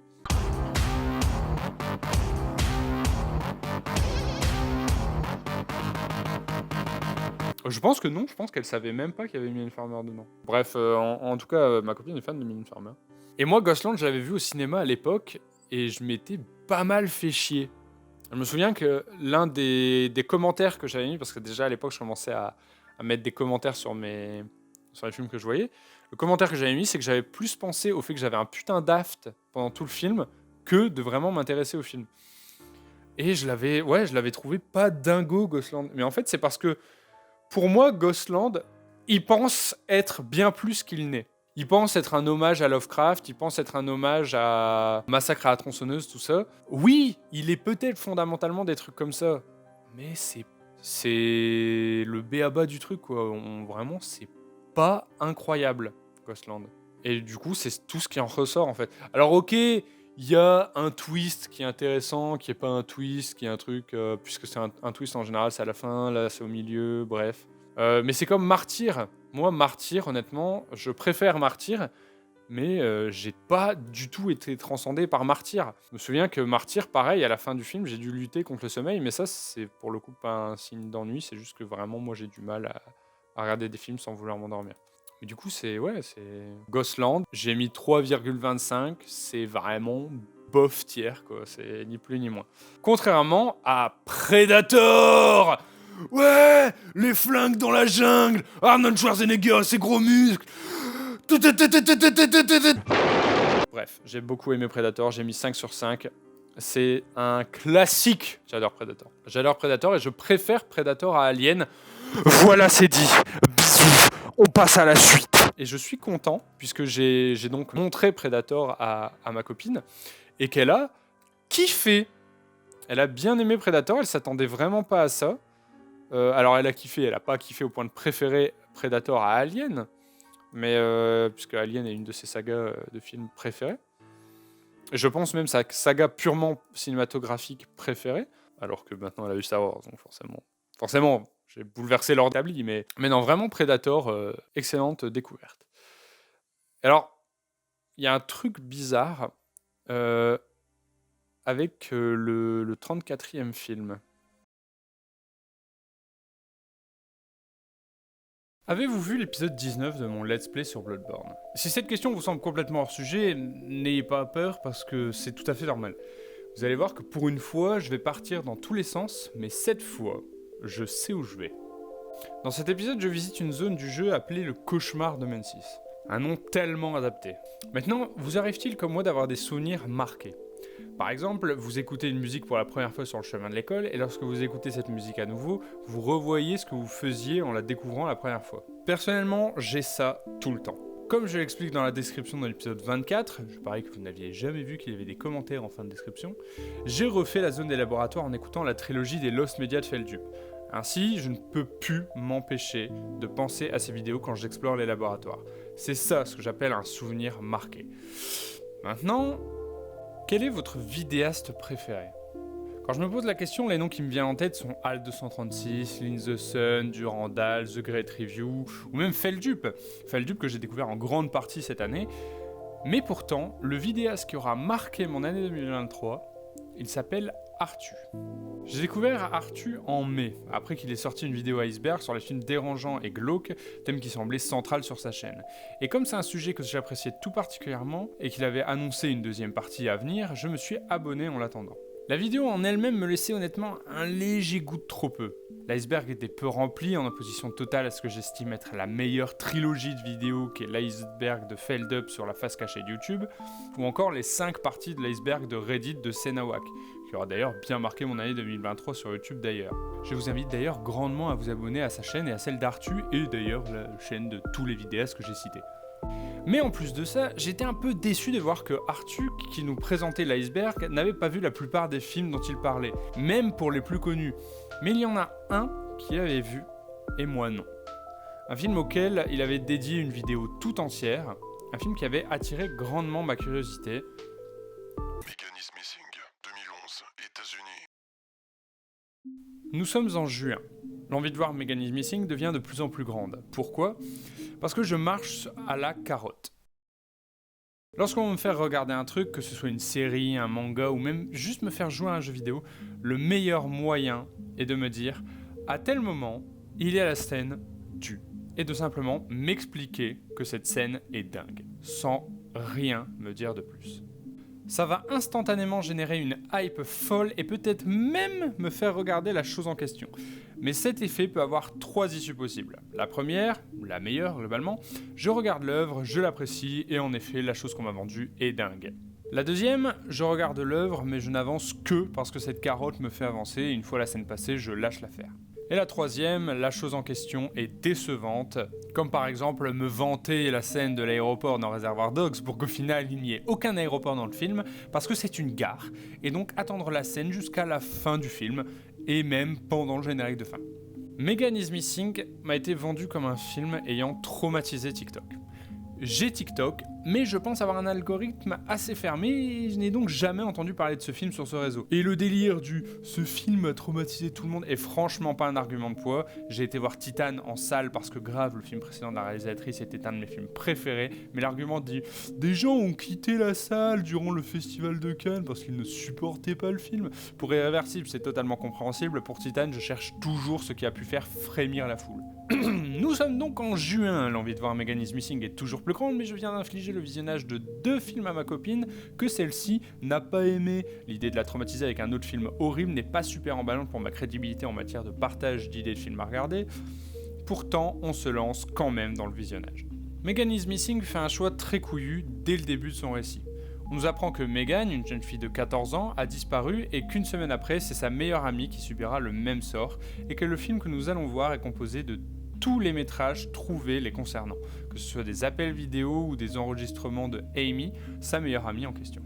S'il est évident que le spectateur saura avant même de regarder le film que Megan va disparaître, annoncer d'entrée de jeu que Amy aussi est un peu plus regrettable. Enfin bref, maintenant, il faut savoir qu'avant de commencer le film, je savais 2 choses.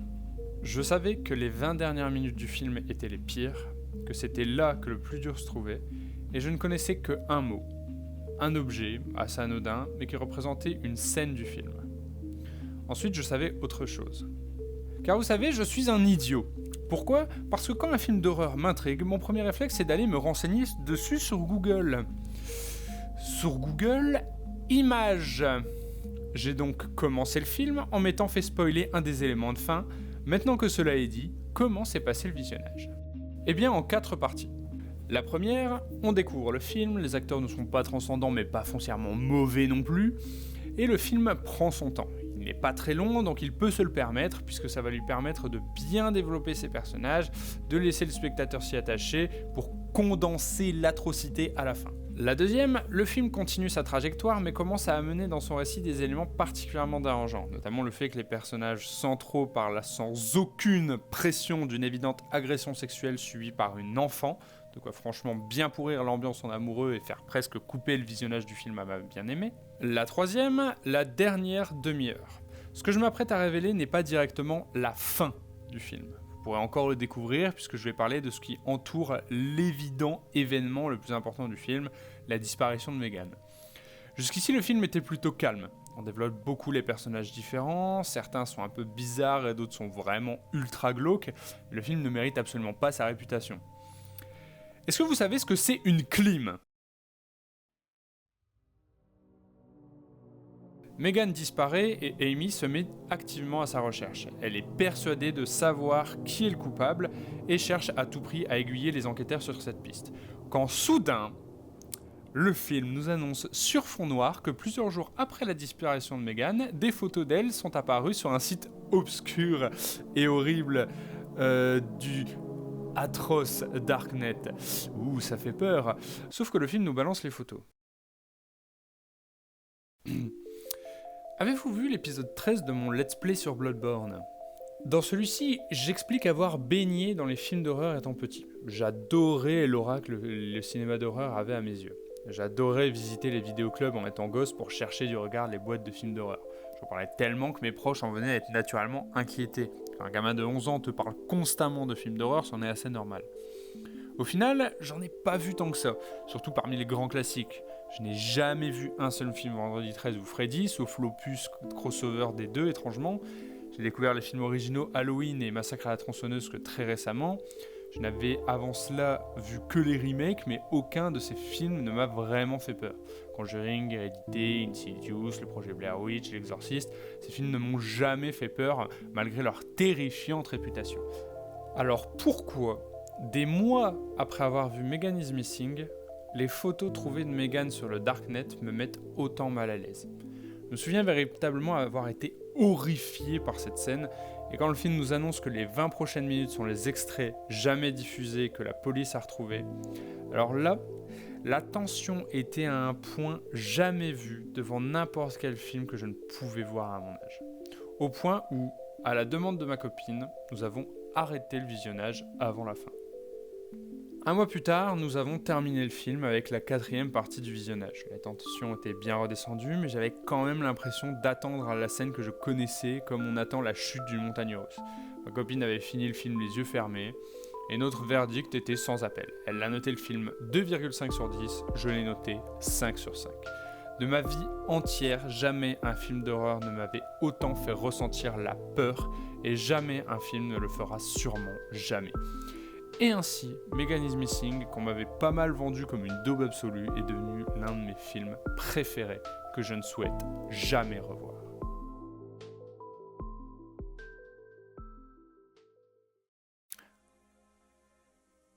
On passe tout de suite à un registre plus léger avec Lilo et Stitch. Lilo et Stitch à qui j'ai mis 4,5 et que je mets dans les très bons.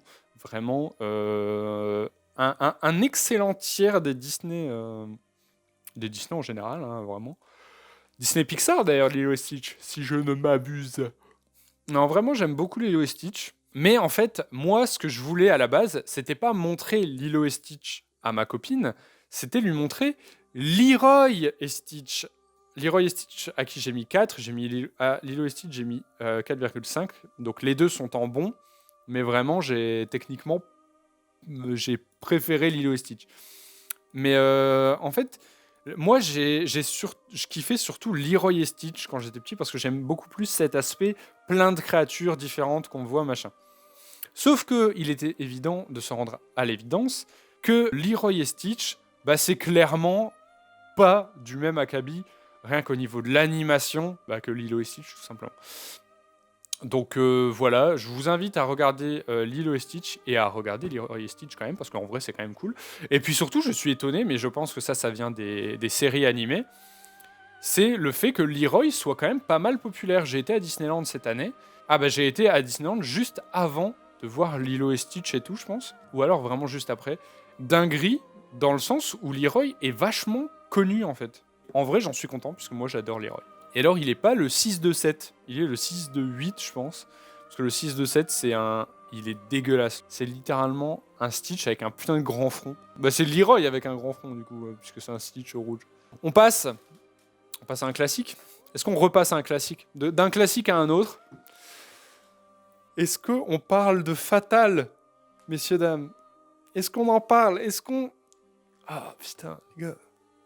Moi, en fait, j'ai un délire avec Fatal, et j'ai un délire avec Fatal que je présente à ma copine depuis des années. Je veux absolument qu'on regarde Fatal, et elle est complètement opposée à cette idée. Vraiment, Fatal et Michael Youn la dégoûtent. Enfin, vraiment, pour elle, c'est des trucs de gros dégueulasses, beaufs. Et j'étais en mode, mais oui, mais on va quand même un jour regarder Fatal. Je viens de m'exploser le genou. Et je sais que tu vas pas aimer Fatal, parce que c'est exactement ce que t'as peur que ce soit. Mais derrière, il y a quand même un sous-texte, et puis c'est drôle. Elle a adoré Fatal. Est-ce que c'est bon pour vous ? Elle détestait, elle voulait même pas entendre une seule chanson de Fatal Bazooka. Et ben, elle a adoré, et maintenant elle adore les musiques de Fatal Bazooka. Dans notre playlist commun, on a Tranquillement, on a Chienne de vie, on a Sale Connasse. Elle adore maintenant. Est-ce que c'est bon? C'est excellent, Fatal, c'est le film préféré d'un de mes potes. J'ai littéralement un pote qui voue une adoration à Fatal. Il voit Michael Youn dans la rue, il fait « Oh putain, c'est Fatal !» On bosse ensemble, il met du Fatal. On met du Fatal. En ce moment, j'ai tendance à plus forcer que lui pour mettre du Fatal. Mais on met du Fatal. Bref, j'adore Fatal. On enchaîne ensuite avec, alors là, grand chelem, on va en parler tous d'un coup, Star Wars 1, 2 et 3. Puisqu'on les a regardés quasiment à la suite, puisque c'était l'occasion pour ma Dulcinée de découvrir la saga Star Wars. Elle n'avait jamais vu Star Wars, elle n'avait vu que le 4, il y a longtemps, elle avait bien aimé, mais sans plus. Et là, quand on est revenu de Disneyland, je lui ai dit, il faut qu'on absolument se mate les Star Wars. On se les est matés, et elle a kiffé, messieurs, dames. Pour moi, c'est simple. Star Wars 1, c'est 3,75, donc c'est tiers 1. Star Wars 2, c'est 4, donc c'est tiers... Pourquoi je dis tiers 1, je dis tiers bon. Pareil, Star Wars 2, c'est tiers bon. Par contre, Star Wars 3, la revanche des Sith, on est sur 4,5. On est sur mon Star Wars préféré. On est sur quoi, messieurs, dames? On est sur les très bons. On est sur les meilleurs films que j'ai vus cette année. J'adore Star Wars. Oui, c'est la prélogie. Oui, c'est... Gna gna, Jar Jar Binks, gna gna, c'est chiant la politique. Nique ta mère! C'est trop bien! Tu fermes ta gueule.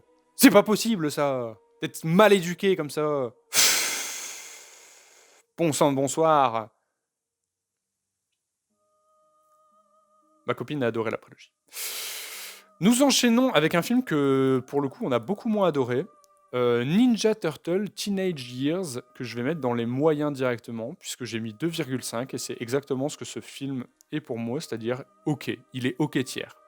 On l'a vu au cinéma, en plus on arrive dans le cinéma, et en fait, pour moi, le film allait être un film animation un peu inspiré, parce que l'animation a très clairement bénéficié de l'arrivée de Into the Spider-Verse, dans le sens où on sent que l'animation est hyper bossée, comme pourrait l'être un Into the Spider-Verse. Moi, les bandes annonces, elles me faisaient penser à ça. Et je me suis dit, bah c'est cool, ça va être un film pour enfants et pour adultes. On va dans la salle, il n'y a qu'un couple avec son enfant. Je me dis, bah c'est normal, on est là pour ça. Les pubs commencent, et là, je commence à déchanter. Il n'y a que des pubs, mais pour des enfants, tu vois. C'est-à-dire des pubs de jouets. Et là, je me dis, il y a peut-être un truc qui va pas là-dedans. Ouais, on est peut-être en train de se tromper. Et là, les portes du cinéma s'ouvrent. Une colo qui rentre. Et je me dis, putain. Déjà, c'est un film pour enfants à mort, c'est sûr. Et en plus, on va être dans la même salle qu'une vingtaine d'enfants. Oh, quelle horreur qui se présente à nous. Ma copine elle était là pour me faire plaisir. Elle était là parce qu'on était à Bruxelles pour le week-end de mon anniversaire. Elle était en mode « Ah frérot, tu m'en demandes énormément ce week-end, ah tu connais !» J'étais en mode « Je suis désolé pour ce qui va se passer. » Et le film a commencé. La colonie de vacances, le centre aéré, ils étaient irréprochables, bordel. Ils étaient silencieux. Les quelques interventions qu'ils faisaient, c'est quand ils rigolaient et ça faisait plaisir. Franchement, énorme big up pour ce centre aéré de Bruxelles qui était vraiment, c'était nickel. Par contre, le film était vraiment pas dingo. Hein, vraiment, j'ai failli m'endormir pendant. Et moi, en fait, je voyais le film et j'étais en mode putain. Ma pauvre chérie. Que j'emmène. Je lui ai fait voir des très bons films cette année. Je lui ai fait voir Star Wars et Fatal. Mais il fallait au moins ça pour rattraper les Funny Games, les Into the Spider-Verse qu'elle a pas aimé, les mécanismes ici et les Tortues Ninja. Parce que putain, la bite au cul. Bref. Le soir, on a regardé Star Wars 4. J'ai mis 3,5. Ça va dans les bons. C'est un excellent film. C'est un excellent Star Wars. On enchaîne. Par contre, du coup, ma copine avec Star Wars 4 a eu forcément beaucoup de mal. Certains vont dire... pourquoi t'as pas fait l'ordre original? Parce que l'ordre original, à part les puristes, ça n'a aucun sens de le faire, en fait. L'ordre original, pour moi, il y a une seule raison qui fait que tu peux faire l'ordre original, c'est si tu montres le film à quelqu'un qui n'est pas au courant du twist bien connu de la saga Star Wars, qui a lieu dans le 5. Tu vois ce que je veux dire? Non, en fait, si la personne n'est pas au courant de ce twist-là, il faut lui faire regarder les 4, 5, 6, 1, 2, 3. Parce que, du coup, elle va avoir ce twist-là. Mais si elle est au courant, autant lui faire regarder les 1, 2, 3, 4, 5, 6. Moi, ma copine, elle a découvert qui était Anakin dans la mythologie Star Wars en regardant Star Wars 1, par exemple. Au début, elle a fait « Ah, mais c'est qui ce personnage? C'est un tel? C'est lui? C'est quoi ?» Et en fait, c'est en rapprochant les pièces qu'elle s'est dit « Oh purée de pommes de terre !» C'était un plaisir. Un plaisir comme regarder Big Boss, le premier film de Bruce Lee, puisque j'ai un coffret Bruce Lee que je n'ai jamais vraiment trop regardé. Alors par contre, Big Boss, en vrai, il est cool, mais il est vieillot. Il est vieillot à mort, il est bien kitsch comme il faut. Mais bon, quel plaisir de voir Bruce Lee. Moi, je suis abonné au compte officiel de Bruce Lee, qui est tenu par sa famille et qui a débuté, je pense, cette année. C'est terrible, hein, mais Bruce Lee fait partie des gens où je les vois en photo et je suis en mode « Ah, Bruce Lee ». C'est une des personnes que j'apprécie le plus sans la connaître. J'adore Bruce Lee. Je suis en mode « C'est Bruce Lee quand même ». Comme Jean-Claude Van Damme. Ah, Jean-Claude. Ensuite, Star Wars 5 et 6, pareil, je les enchaîne. Star Wars 5, 3,75. Star Wars 6, 3,5. Oui, j'ai mis Star Wars 5 au même niveau Star Wars 1, parce que moi, j'adore Star Wars 1. Vous me faites chier à pas aimer Star Wars 1 et à dire « Oh, gna gna, c'est nul. Gna gna, c'est pas un bon film. » Ta gueule. Regardez tous, de toute façon. Non, vraiment, je ne comprends pas. Oui, on voulait pas voir Anakin enfant. J'en ai rien à foutre. Oui, Jar Jar, il est chiant.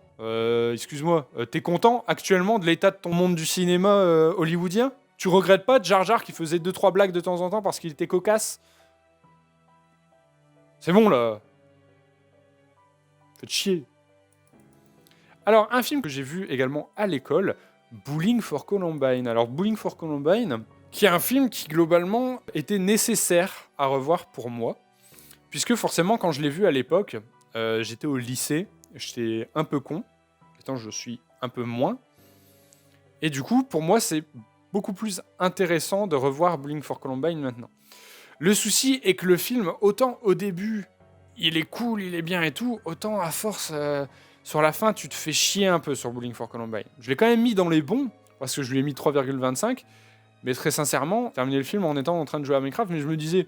Oh, c'est pas grave, je l'ai déjà vu. Ce qui est vrai, en soi, j'avais déjà vu le film. Mais bon, t'es quand même vachement moins concentré quand tu fais quelque chose d'autre. Mais là, vraiment, j'étais en mode, bah ouais, mais on se fait un peu chier, quoi, sur Bowling for Columbine, mec.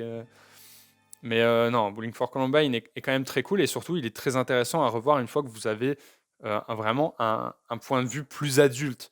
Moi, je suis pas non plus ultra... adulte non plus, je garde toujours un bon petit côté gamin, tout ça, mais faut avouer que faut avouer que Bowling for Columbine, en fait, moi, surtout à l'époque du lycée, j'étais un bandeur des États-Unis. J'adorais les États-Unis, j'y étais allé une fois, à New York. J'étais en plus dans une période de ma vie où j'étais vraiment pas super, pas au prime, et j'étais en mode, mais les États-Unis, mais c'est tellement incroyable, c'est tellement nul à chier la France à côté des États-Unis, nul à chier n'importe quel pays du monde à côté des États-Unis, à part peut-être le Japon. Alors que maintenant, globalement, je déteste les États-Unis. Et tu ne peux pas ne pas détester les États-Unis quand tu vois Bowling for Columbine. Moi, vraiment, pendant le film, j'étais en mode, mais PDM pour les États-Unis, fuck leur président de Biden jusqu'à Washington, messieurs, dames. Vous en avez conscience de ça. Après, je dis pas que c'est un avis que je vais pas regretter dans des années, mais c'est vrai que, en fait, j'ai un point de vue sur les États-Unis qui est assez très opposé. J'aime beaucoup le côté beaucoup plus, entre grosses guillemets, tranquille des États-Unis. Moi, je sais que il y a des trucs qui me font bander, rien que d'imaginer les forêts du Vermont, les forêts, tu sais, un peu à la canadienne avec les maisons en bois. J'ai pas vraiment d'exemple, mais les lieux à la Twin Peaks, tu vois. En fait, c'est vraiment que des représentations que j'en ai. Tout un esthétique vraiment. C'est les villes à la Grande Torino, le racisme, quoi. C'est des aspects qui me plaisent bien plus.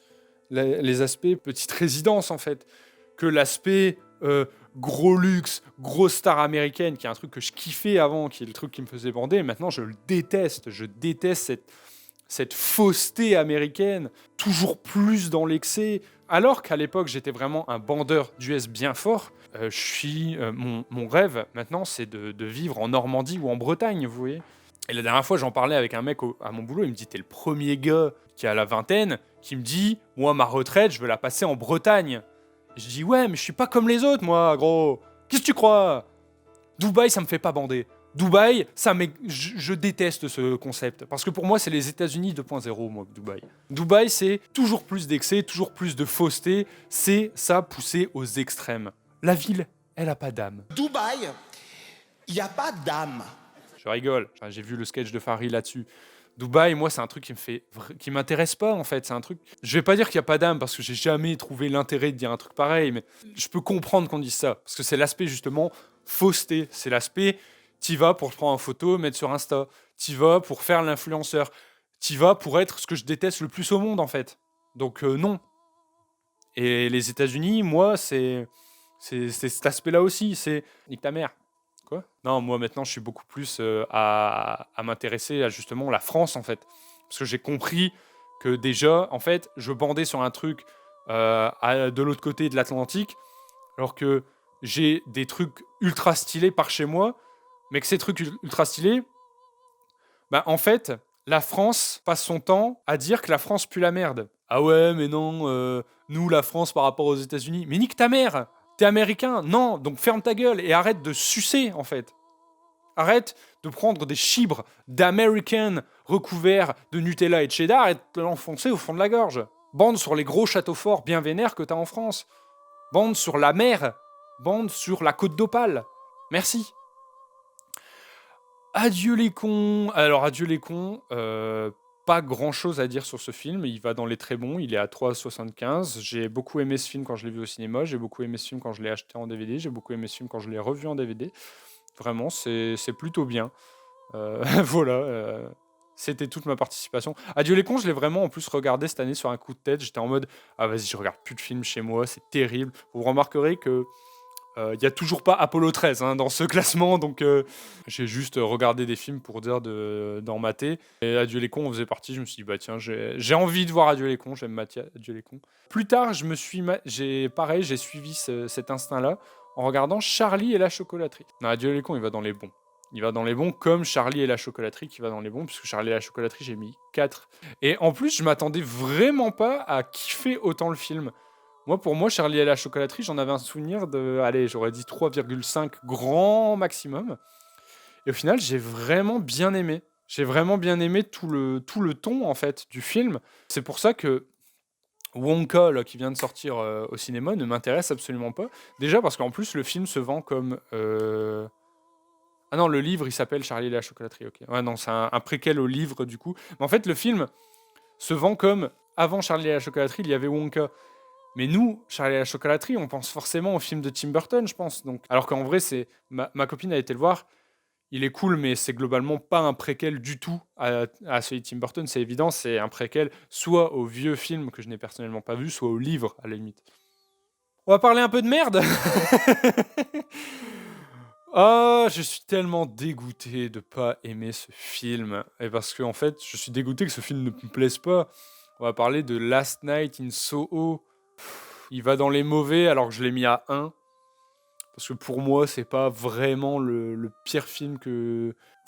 Alors que techniquement, si on prend les notes, c'est le pire film. Il est à 1. Mais je l'ai un peu noté sèchement. Mais c'est juste que Last Night in Soho, donc de Edgar Wright... en fait, je me disais, un film sur le Japon, un film un peu suspense avec des twists de Edgar Wright, je me suis dit, ça va tuer sa mère. Puis j'apprends que Soho, c'est pas du tout au Japon. Soho, c'est en Angleterre. Et si vous bandez un peu plus sur la France comme moi, bah vous détestez l'Angleterre. Sauf que je déteste pas du tout l'Angleterre. En fait, j'aime bien l'Angleterre. Première grosse désillusion. Et ensuite, le film, au début, en fait, je m'attendais vraiment pas à ça. Et du coup, j'étais en mode, mais c'est un peu nul. Genre, déjà, le film, il a pour moi des gros soucis de rythme. Mais en plus, il se fait... Le film est long et chiant. Et surtout, on m'avait vendu le film. Oh, le twist de malade. Le twist, tu le devines dans les 15 premières minutes, les gars. Il n'y a aucun retournement de situation qui m'a surpris dans ce film. À chaque fois, oui, mais en fait, tel mec, eh ben c'est ça. J'étais en mode, bah ouais, gros, je le sais. Je le sais, c'est évident. Enfin, évidemment que ça va pas. Alors, à un moment, tu dis, ah non, mais en fait, ça va être ça. Et tu te dis, ah non, ok, ça va être ça.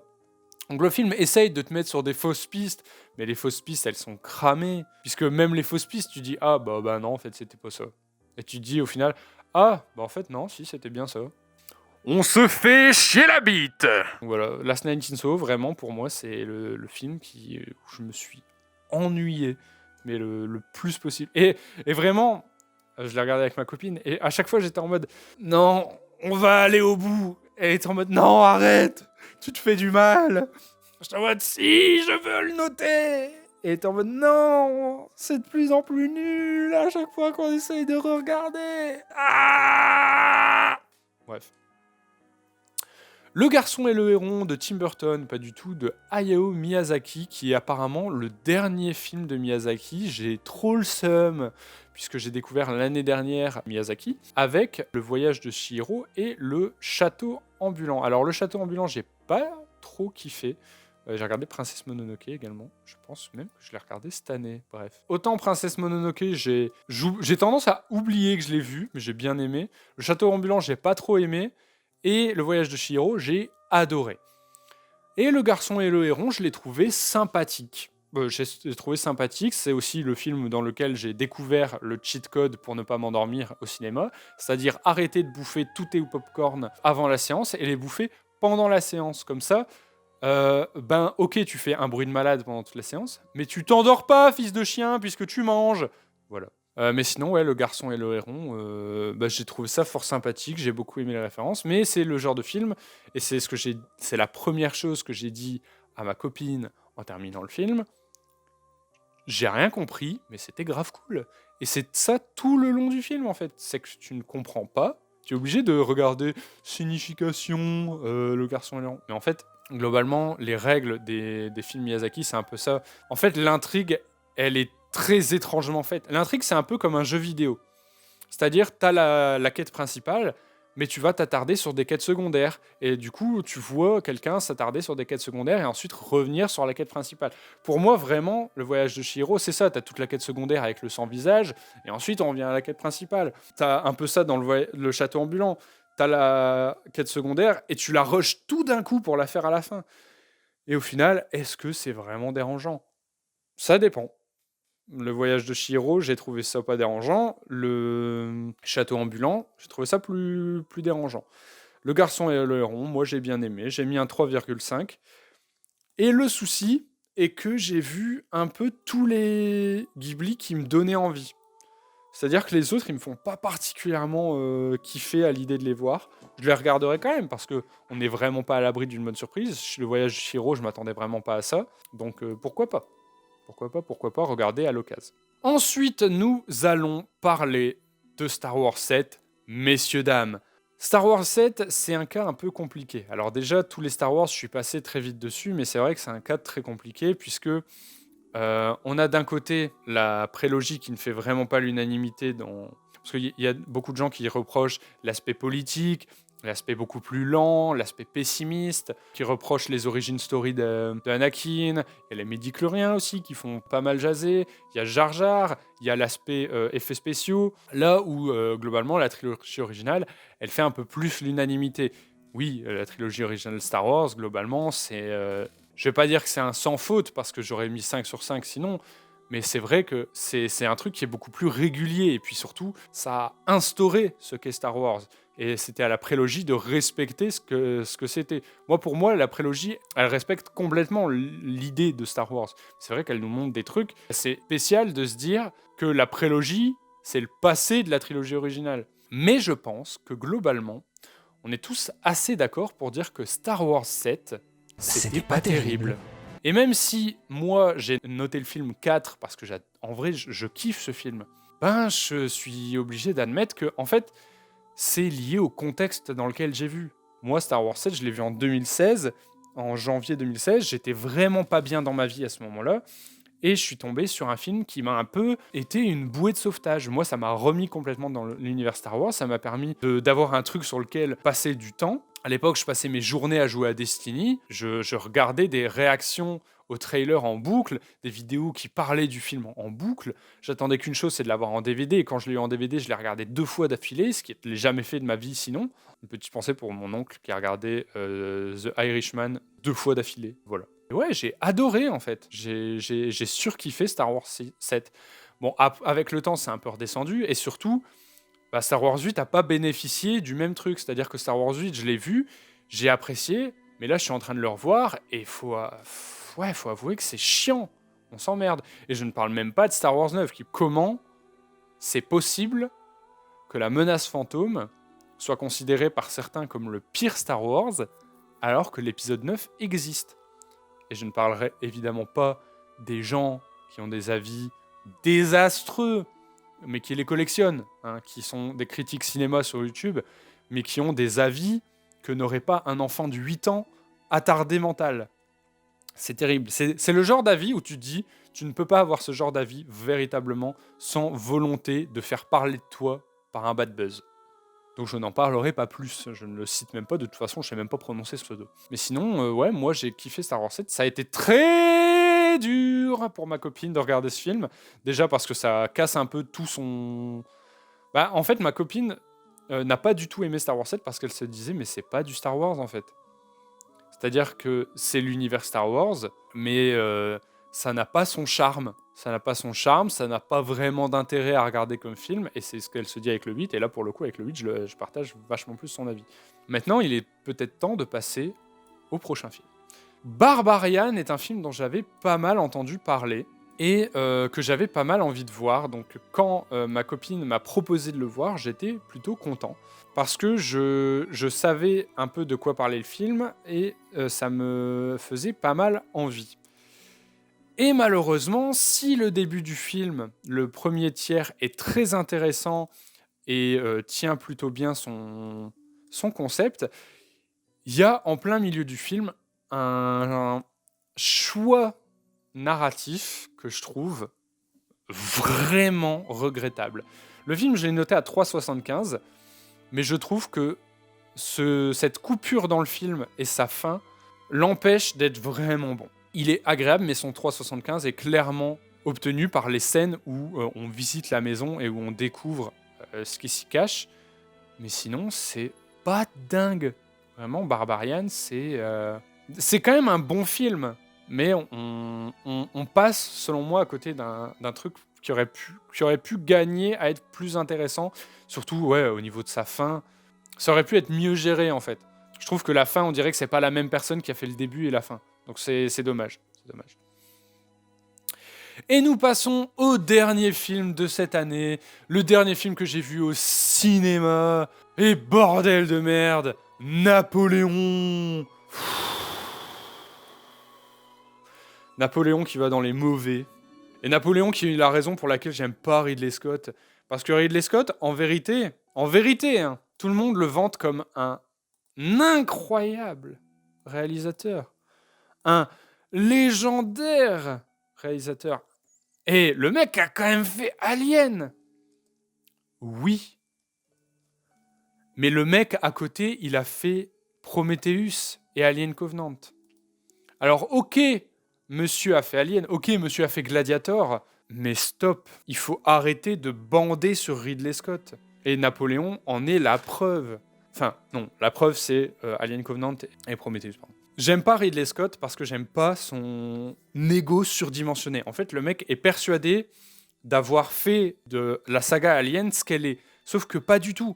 Ok, il a fait peut-être l'un des meilleurs films Alien. De base, Alien, c'est pas que lui. C'est pas lui qui a fait le scénario. C'est pas lui qui a fait le design du xénomorphe.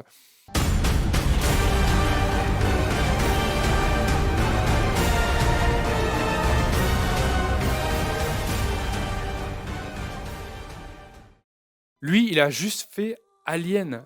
Mais James Cameron a un rôle aussi important que Ridley Scott dans la saga Alien. Il y a aussi David Fincher qui a un très grand rôle dans la saga Alien. Alien Cube est quand même très bon. Et pour moi, venir dire que les mecs qui ont fait Aliens et Alien Cube n'ont rien compris à la saga Alien, que c'est toi seul qui est vraiment maître à bord et que tu nous ponds des Prometheus et des Covenant, mais faut aller se faire enculer en fait. Faut redescendre sur Terre et te rendre compte que ce que tu fais, c'est de la merde, que tu nous le vends comme le vrai alien, mais sortir un truc de merde et dire c'est ça vraiment ce que c'est, mais mec, t'es complètement à côté de la plaque. Faut aller te faire foutre, mais dans des proportions monumentales. Et moi, quand on me dit qu'un mec que j'aime pas va faire un film sur l'une des plus grandes figures françaises, excusez-moi, j'abuse un peu. Faut s'en rendre compte. Bref. Waouh, ouais, je viens de péter un plomb là. Bref, pour moi, Napoléon est une des plus grandes figures françaises. Moi, j'ai passé toute mon enfance à entendre des cours d'histoire sur Napoléon et à me dire, mais putain, mais en fait, ce mec est trop stylé.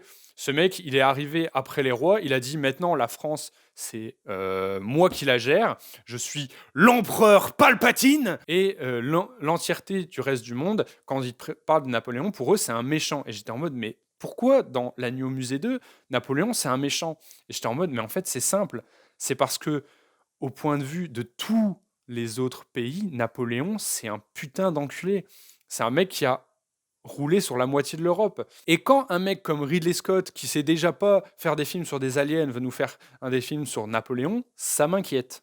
Et quand le mec te dit il a peut-être pas tiré sur les pyramides, je sais pas s'il l'a fait, mais moi dans mon film il va le faire. Et il va le faire parce que ça montre qu'il a pris l'Égypte.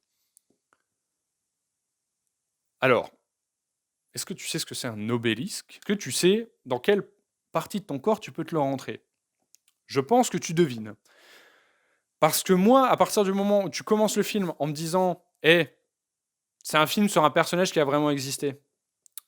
Mais je m'en bats les couilles de son histoire. » C'est-à-dire qu'il a peut-être fait des trucs, ok, il a fait des trucs, machin, on m'en branle. Hein. Je vais raconter mon film parce que j'ai envie de faire un film. Moi, je vois pas l'intérêt, en fait.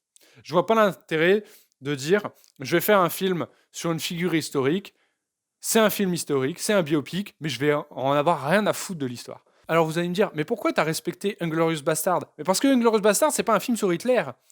Inglourious Bastard, déjà, c'est un film qui se vend pas comme un biopic, c'est un film qui parle d'une époque de l'histoire et qui en parle, mais pour faire un film à la Tarantino. Là, on nous vend le film sur Napoléon. Si Inglourious Bastard s'était appelé Hitler, j'aurais eu beaucoup plus de mal. Heureusement que j'ai pas de monétisation sur mes vidéos, je viens de me rendre compte.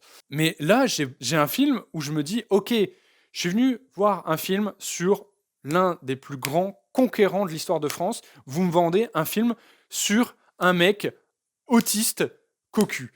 Et ça parle de romance.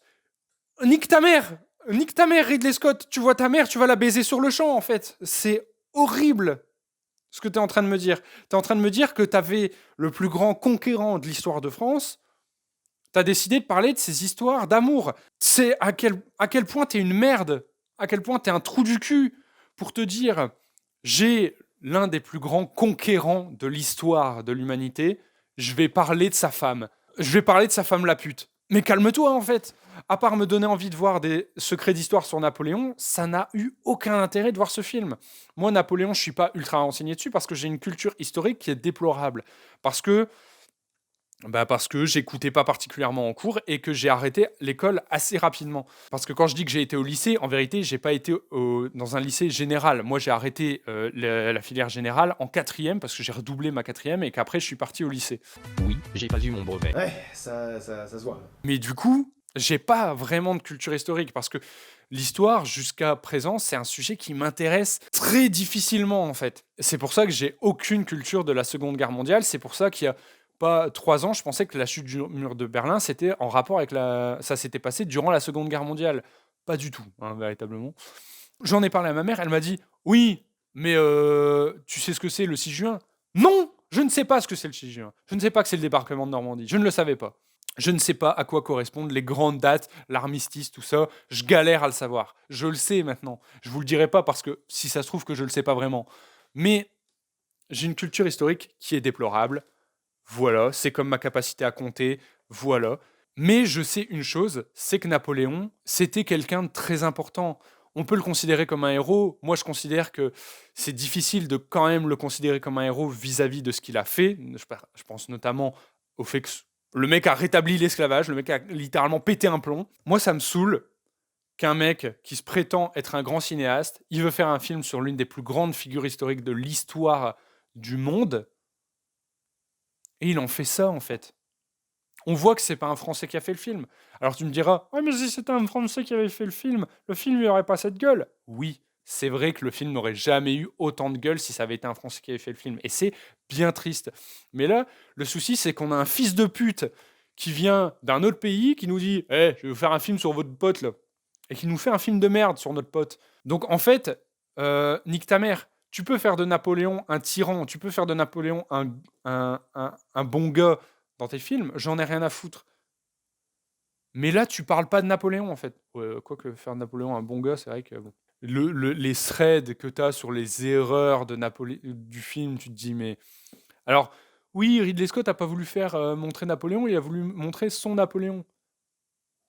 Bah, fais pas un film sur Napoléon si tu... Ah, bref, ça m'énerve. À la fois, je peux le comprendre, et à la fois, si je croise Ridley Scott dans la rue, je lui mets une patate dont il se relèvera jamais. Voilà, c'est dit, c'est la violence. Il est temps de passer au bilan. Quels sont les pires films que j'ai vus cette année? Quel est le meilleur film que j'ai vu au cinéma? Pour le pire film, je pense qu'on peut très clairement dire que c'est de toute façon Funny Games. Funny Games, pire film. Alors pour le coup, je vais pas faire de pire film que j'ai vu au cinéma parce que sinon ce serait forcément Astérix en plus. Je vais juste passer, je vais mettre Funny Games en pire et en meilleur. Je pense qu'il y a qu'un seul film qui peut vraiment avoir ce titre. Je le mets au-delà de tout, mais c'est Spider-Man Across the Spider-Verse. Alors que j'ai fait un segment sur Megan is Missing, mais contrairement à ce que je dis, parce que le truc sur Megan is Missing, ça fait quand même longtemps que je l'ai écrit, et d'ailleurs, l'écrire m'a fait du bien. L'écrire me l'a un peu sorti de la tête. J'avais besoin d'écrire cette séquence qui parlait de Megan is Missing, parce que maintenant ça va mieux. Alors par contre, hier, quand j'ai terminé le montage, j'étais en pleine nuit à taffer que sur des trucs de films bien glauques. Ça m'a un peu mis dans un mauvais mood, mais j'ai quand même très bien dormi, contrairement à la nuit suivant mon visionnage de Megan is Missing, où là, j'ai passé une nuit horrible. J'avais les images qui me revenaient en tête, c'était terrible. Mais voilà, maintenant ça va mieux. J'espère que vous avez passé une bonne année 2023. On n'a pas fini de faire de bilan là-dessus, mais au moins je vais pouvoir un peu passer au montage à présent, parce que je vais avoir du boulot. Et je vous souhaite à tous une bonne année 2024.